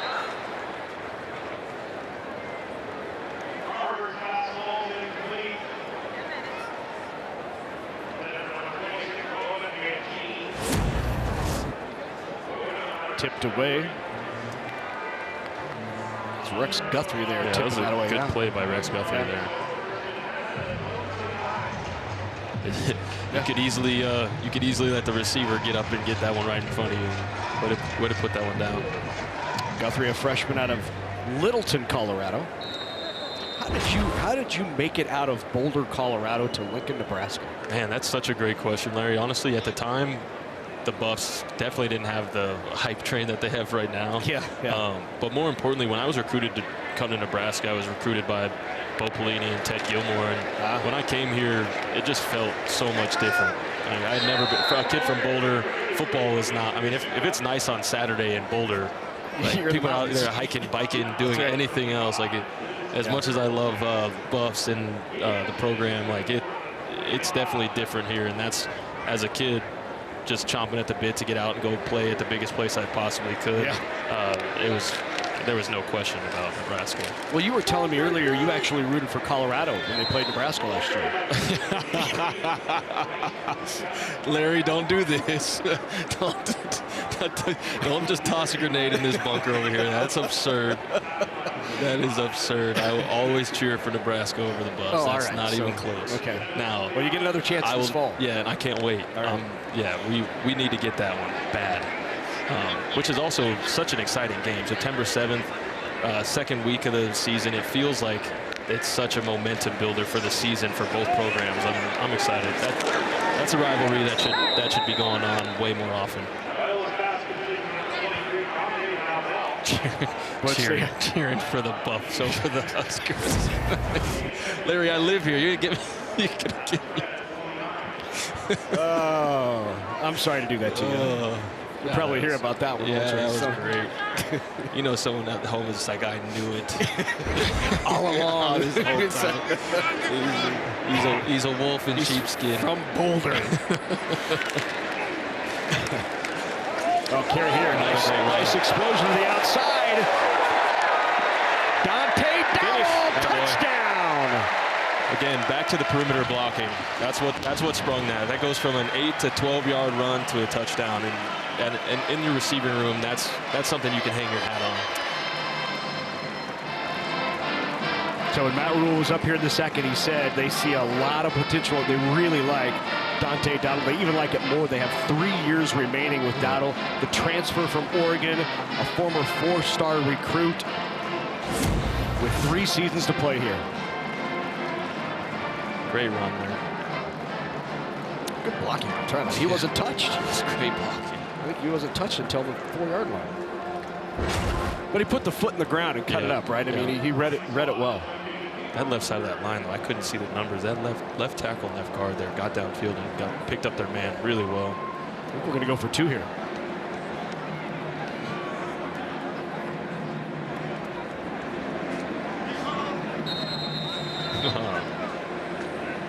Yeah, we're going to go for 2.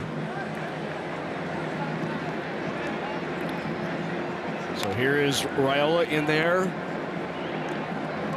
The 2-point try. I'd imagine this is just for practice, not for competition's sake, yeah? Good ball. Wow, what a toss. They ran that slant return. They ran the slant return with the 1 and 2 receivers. Number 3 ran the corner. It's flag. It's a beautiful play for a 2-point conversion. It's a great pass from Dylan here. And that is number 84, Alex Bullock, who I think has switched jerseys. Let's go down to the field to Brooke. I'm here with Isaac Gifford now. We were actually just talking about Dylan Raiola. You were comparing him to Patrick Mahomes, his favorite player. I mean, what is it about him that makes him so good? It's, he's just so calm under pressure. He can sling the rock. It's fun watching him play because he's unfazed by pressure. We were talking to Coach Rhule, and they said, listen, you know, we can run the ball, but we're making it a point of emphasis to really throw the ball. How have they challenged you this spring from a defensive standpoint? Yeah, you know, it's really challenging. We got deep threats every practice. You know, they're throwing shots at us, and it's making us better. For you, you had an opportunity to move on, but you decided to come back. Why was that important to you? Yeah, you know, I wasn't ready to leave. I didn't leave off a good note. I want to come back and have a good year. You've been here for longer than majority of your teammates here, and Coach Rhule emphasized culture. What's the biggest difference you've noticed in the culture from when you came here to now? You know, honestly, it's older guys stepping up and showing young guys how to live the process. You know, we've learned the process, we've lived it, now we're teaching others. So that's the biggest difference from when I got here. For you personally, what are some goals for you coming into this season? Yeah, you know, I got a lot of goals to just win, honestly. I just want to win. That's all. I don't care about my personal goals. I'm going to do my best every game. I want to get some more picks this year, make a big impact on turnovers, but I'm excited. All right, Isaac, we appreciate you taking the time. Thank you. Guys, back to you. Thank you, Brooke, very much. That young man is going to have a tremendous season. I can't wait. I was fortunate enough to play with his older brother Luke, who's in the league now, and not only are they just a great family, but their dedication, their hard work, their work ethic. I mean, that's a young man that understands what it is and what it encompasses to be a Husker, and I'm excited to see what his future entails. Luke was with the Cowboys for a while. Maybe not anymore. I think he's with Tennessee. Tennessee, that's right. But yeah, great family, great brothers. I'm excited for Isaac, and I think he made a good decision coming back. I think it means a ton to this black shirt defense. There's 60,000 people here who agree with you. A few more at home, I'd imagine. You're probably right.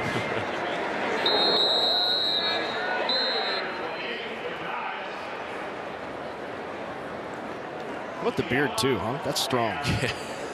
Right? I mean, the beard game is just as good. Yes, absolutely.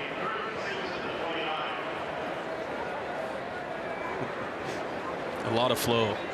And when you're in Nebraska too with the wind, some good pictures are to come from that. I got some news. That flow's not going to be around for long. It's a little thin. I know his dad too, so I know the genetics there. Hey, if you guys are listening, I'm not laughing at that. I'm laughing at something else.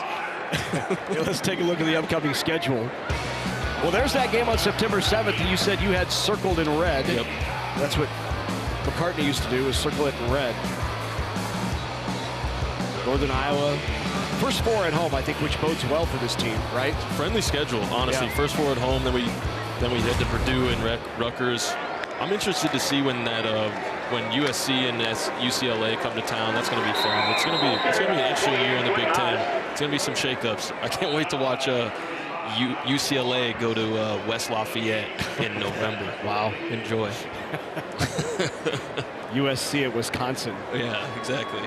November 18th, something like that. Yeah, exactly. It's like SC is 7-0, and then they got to go play Penn State, Ohio State, and Iowa. It's like, all right.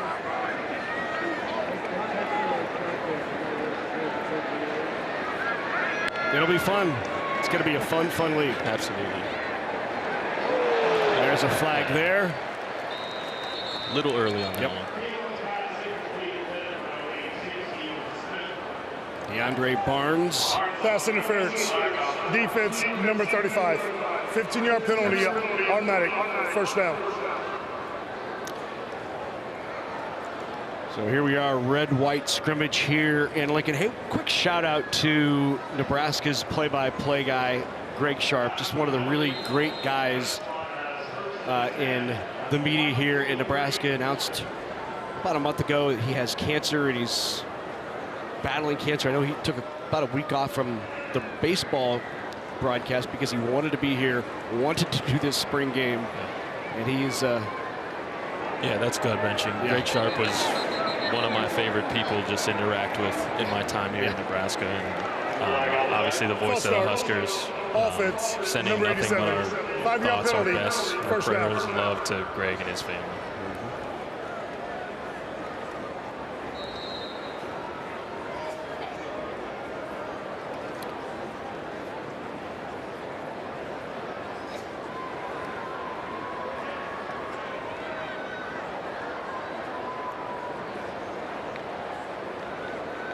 A little mix-up in the backfield. Watch out now.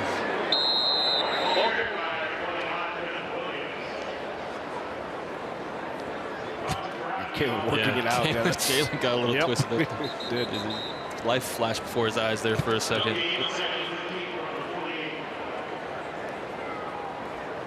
You like how when Coach Rhule was up here in the booth, he took off his headset a couple of times and started coaching. He was telling his radio down and tell them not to hit low. They got to thud up high. Yeah, I mean, I think the head coach in you never turns off. I feel like, and I feel like if Bo Pelini was up here, any head coach, I don't think that ever turns off. Oh, gotta have that one. Coach has got the running clock going. They want to remind everyone, coming up, Big Ten baseball, Huskers will slug it out with the Hawkeyes. That coverage begins next, only on the Big Ten Network and the Fox Sports app. Nebraska took the first game in that highly anticipated series. Both teams, Iowa, one of the favorites in the league. Nebraska was picked to finish 5th, but is having a great year. They're near the top of the league. It's an important series for both teams.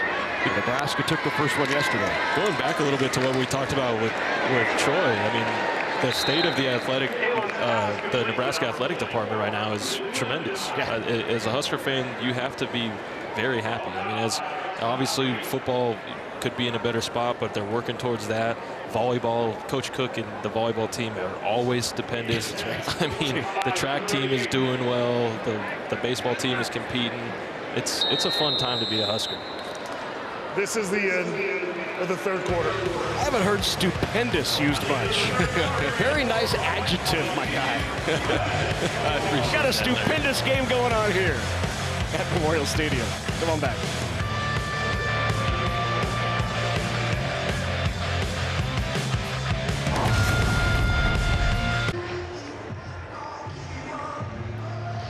Back at Memorial Stadium in Lincoln for the final quarter of the 2024 red-white scrimmage.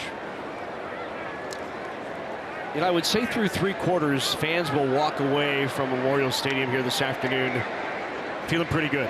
A lot of excitement. I 100% believe so, Larry. I think there's a lot to take away from this game and improve on, but there's a lot to be really excited about with this performance, not only from the offense, but from the defense, the coaching staff, everybody.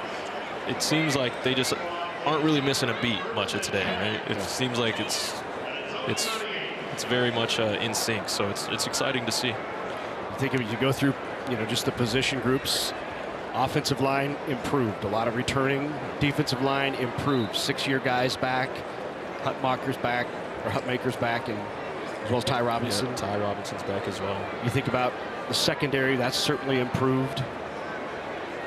Running back, you hope you find that one guy, that standout guy who's going to carry. It could be Emmett Johnson. Maybe it's Ramir Johnson when he gets back. Gabe Irvin Jr. We didn't see him today because he's not getting reps after the injury last year. Right. Historically, I mean, that running back position in the past 15 years has been like that, a bit of a revolving door, and then a guy steps in and really turns on the lights. I mean, I think about Amir Abdullah. Amir came in and he was playing with Aaron Green and Braylon Hurd, and those guys were highly touted running back recruits, and Amir came in kind of unknown, and lo and behold, come the fall, he was our guy that ended up succeeding Rex Burkhead, lo and behold.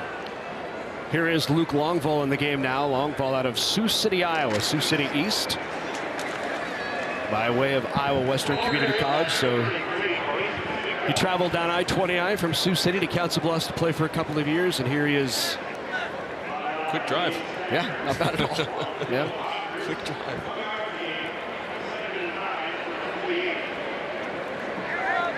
So probably see a couple more quarterbacks yet this afternoon.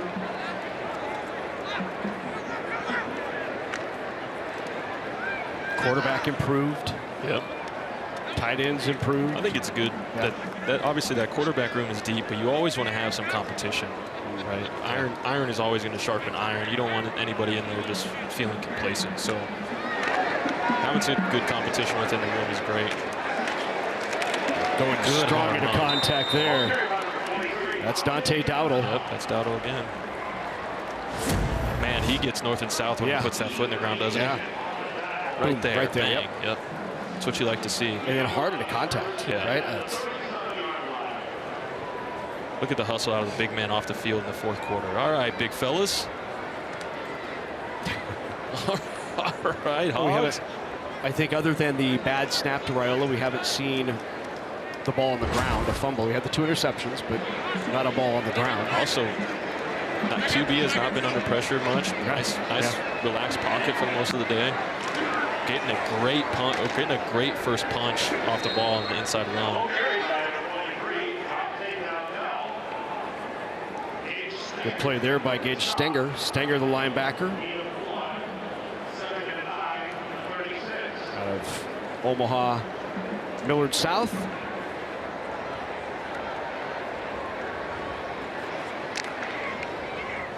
Oh man, I can't wait to hear the conversations around Lincoln tonight over dinner. I'm gonna need an entire backpack of Kool-Aid. You're just gonna be dishing it out, aren't you? You get a cup. You get a cup, like Oprah. I probably got him there. That's whistle. That might have been Coach Rhule saying blow the whistle, blow the whistle. Exactly. Like he was doing up here, right? Yeah. Hey, let's go down to the field to Brooke Fletcher. Yeah, guys, I'm here with Jalen Lloyd, who's had a pretty good game so far, finding the end zone there. Now, we got to talk about the touchdown celebration with the triple jump, right? Paying tribute to your track background there. So walk me through that moment. I had talked to all the receivers before the game. I thought it would be pretty cool to honor track a little bit, just to give it a little shout out. Give a little swag after you score a touchdown there. But let's talk about track. You did it this winter here. You got to keep your head on a swivel down here, guys. But I'm next to a guy. He's got quick hands here. But let's talk about track. You had the triple jump and the long jump. How was track for you? It was good. Placing in the Big Tens as a freshman, along with Jeremiah Charles, was a lot of fun this year. So just a fun experience. Glad I got to do it. How is that transition, playing 2 sports here? How has that been for you? With the help of the coaches, it made it a lot easier than what it would have been. They make sure I get good recovery and great working at the same time. Well, there's a lot of hype surrounding this wide receiver room, a lot of young faces, new faces here. What's the confidence level you guys are playing with right now? We just know that we're capable of getting the job done. Learning the plays has been a lot easier for us this year. A lot of freshmen that came in last year in the summer, we're getting a full year around to learn the playbook. So it's been a lot easier this year. All right, Jalen, we appreciate you taking the time. Thank you. Guys, back to you. Thank you, Brooke. Thank you, Isaiah. What great grab there. Great grab. Yeah.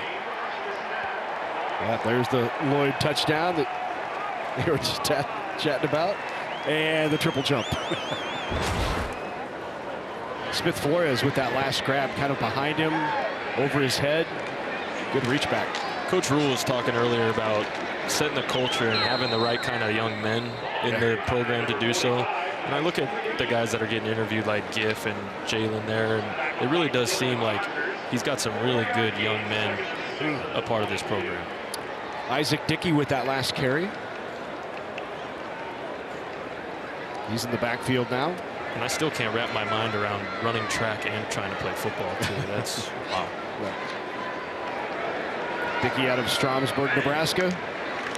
Cross County High School. Fake there, Fade go ball. to the end zone.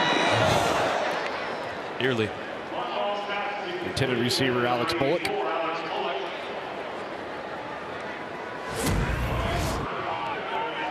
Not a bad release there by Alex Bullock. Just got to get, when he's fighting right there, you got to get that hip on top of that defender there. It's what receivers call stacking. Bryce Turner was the defender, the DB. Going to bring up 3rd down for Longval and the offense.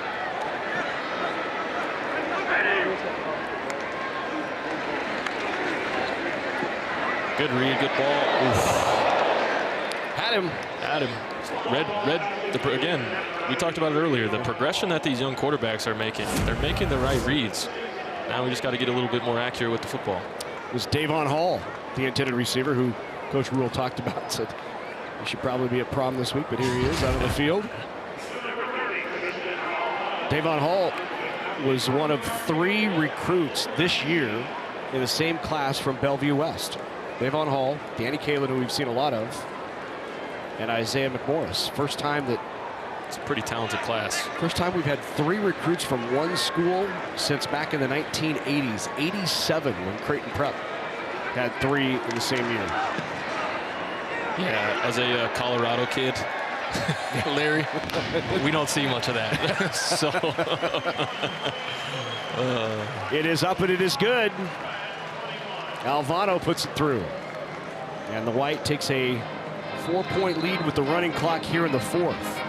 So what do you do here? I think you're probably going to put either Harberg or Raiola in and run a 2-minute drill, right? I'd imagine. Well, it depends. We've seen a 2-minute already today. Yep. If I was Coach Rhule, I actually might run a 4-minute offense and just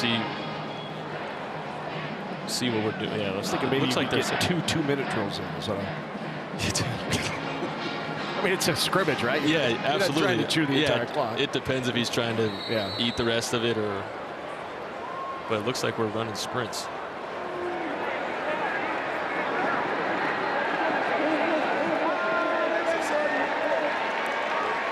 Harberg, near side. Yeah, all right, how about big that? fella.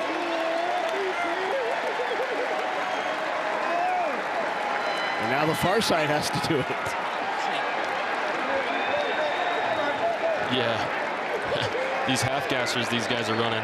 This is a little bit of PTSD for me here, Larry. Kenny, that's a full out gasser pass out for me. That's not. There's nothing half about what they just did for me. That's a fully I'm gassed and passed out. That's exactly what that is. I want to see that in the fall during a game. Yeah. In the 4th, just dead sprint across the field, sprint back.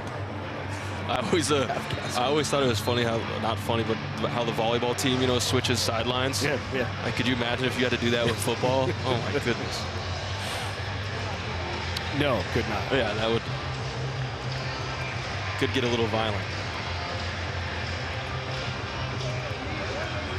So we are going to have a kickoff here. Coach just making sure the blood's still flowing, huh?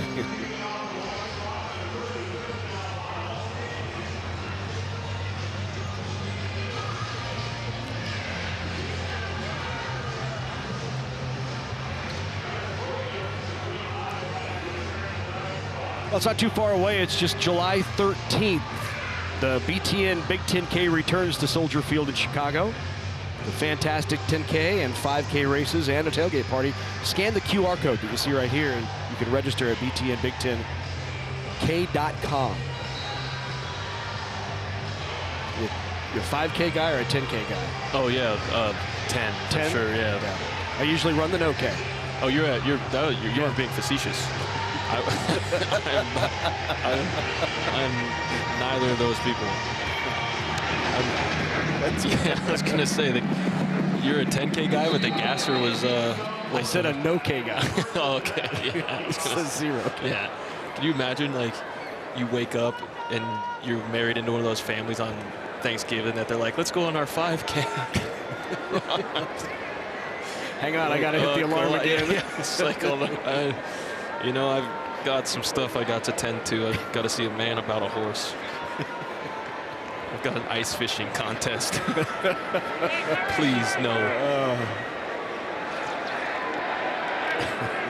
An ice fishing contest. That's great. Good hard run. New quarterback in the game is Jack Walkie. W-O-C-H-E, Walkie. 6'2", 210 out of Austin, Texas. What are they feeding these kids that are, all these quarterbacks are 6'2", good size, 220. Yeah. He played at Ole Miss. Before that at the IMG Academy. Good ball. Great toss.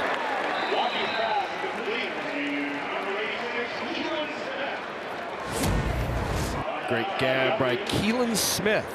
Kalin just a freshman. Keelan's, I'm not sure that's Kalin. Yes, it is. There he is. I was gonna say, we got some new jerseys on. I was thinking maybe they switched jerseys, but that was Kalin. So Kalin Smith is the son of former Nebraska great Neil Smith. Oh, is that right? NFL, All-Pro, multi-years for the Chiefs. Yeah, I should have known that. Good ball there. There he is again. Yep. Great grab. Good route. They're killing them with that. Hey, Neil, look at your boy here. They're killing them with that smash concept into the boundary.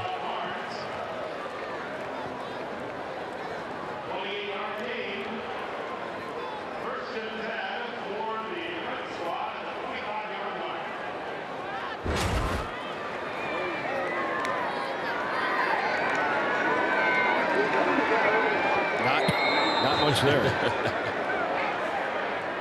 Ball carried by number 40.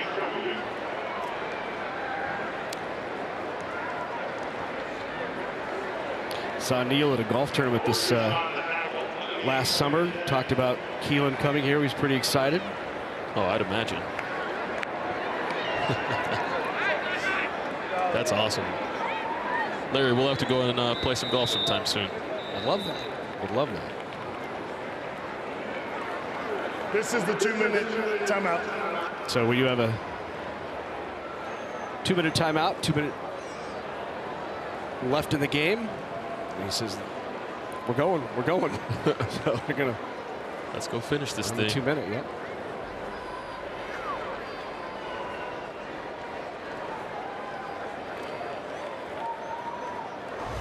Well, let's take one more look back at some of the throws that this young freshman, first ever 5-star quarterback for Nebraska, who flipped his commitment late from Georgia to the Huskers. He's a legacy Husker. His dad, Dom Raiola, was an outstanding setter for Nebraska and for the Detroit Lions. 14-year NFL pro, and boy, he's shown it all here this afternoon, hasn't he? Yeah, you said it perfectly. He definitely didn't do much to silence the hype for today. My goodness. He did. Great day for the young man. Did you see the reaction of Coach Rhule when I said he did nothing to calm the hype? And he went, yeah, like, I don't need that. Yeah. We don't need the hype. Yeah. It's hard to avoid, right? I mean, mean, when he goes out and performs like he did today, and now you wonder, does Coach name a starter, or does he just wait until fall? I mean, you got an 18-year-old young man that has all the talent in the world, and everyone's telling him how great he is, and then he goes out and balls in front of everybody. It's gonna be hard to keep his head small there, but I don't know. I think he's from a great family. He seems like a very humble young man. I'm excited, just like the rest of Husker Nation, to see how this pans out.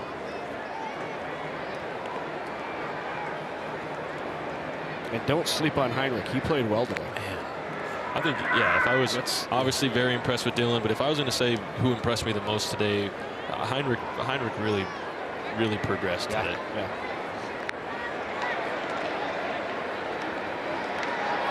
Walker goes up top again. And incomplete.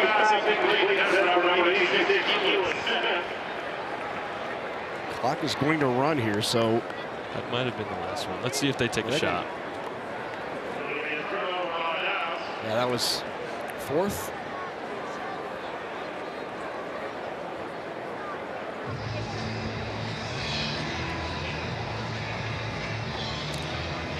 Well, there are really two seasons here when it comes to athletics in Nebraska, right? There's fall football and there's spring football. So this wraps up the other season. That's right.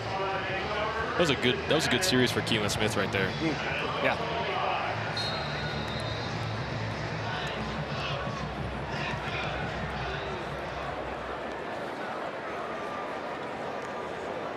Let's see if they don't try and get the last little 2-minute off here.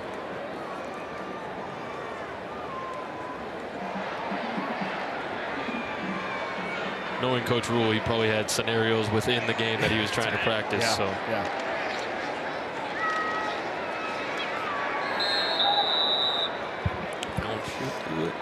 That might do it. Yeah.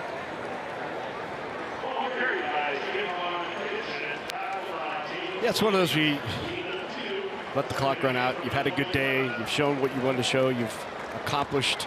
You go back to the goals that the offense and the defense had. Get off the field on third down for the defense, create turnovers. They did both. Right. Offensively, threw the ball much better than they did last year. And improving the passing game was a key component to their progress this spring. Yeah, if I were to say anything that Coach Rhule really expressed to us for the offense this week, it was that they got to be able to throw the ball downfield, right? They've got to find some success in the explosive plays in that wide receiving room, and today was a good example of what could be what could be in store for the fall. It was a good one. Hey, got to say thanks to our director, Pat O'Connor, our producer, Brock Lohr. Thank you, Kenny Bell. Great job. For Brooke, I'm Larry Putney. The 2024 Nebraska Red-White game is in the books. 25-21 is the final. Coming up, Big Ten baseball. The Huskers get ready to slug it out with the Hawkeyes. Coverage begins next only on the Big Ten Network and the Fox Sports app. One more time. For Kenny Bell, for Brooke Fletcher, I'm Larry Putney saying so long from Memorial Stadium here in Lincoln, Nebraska.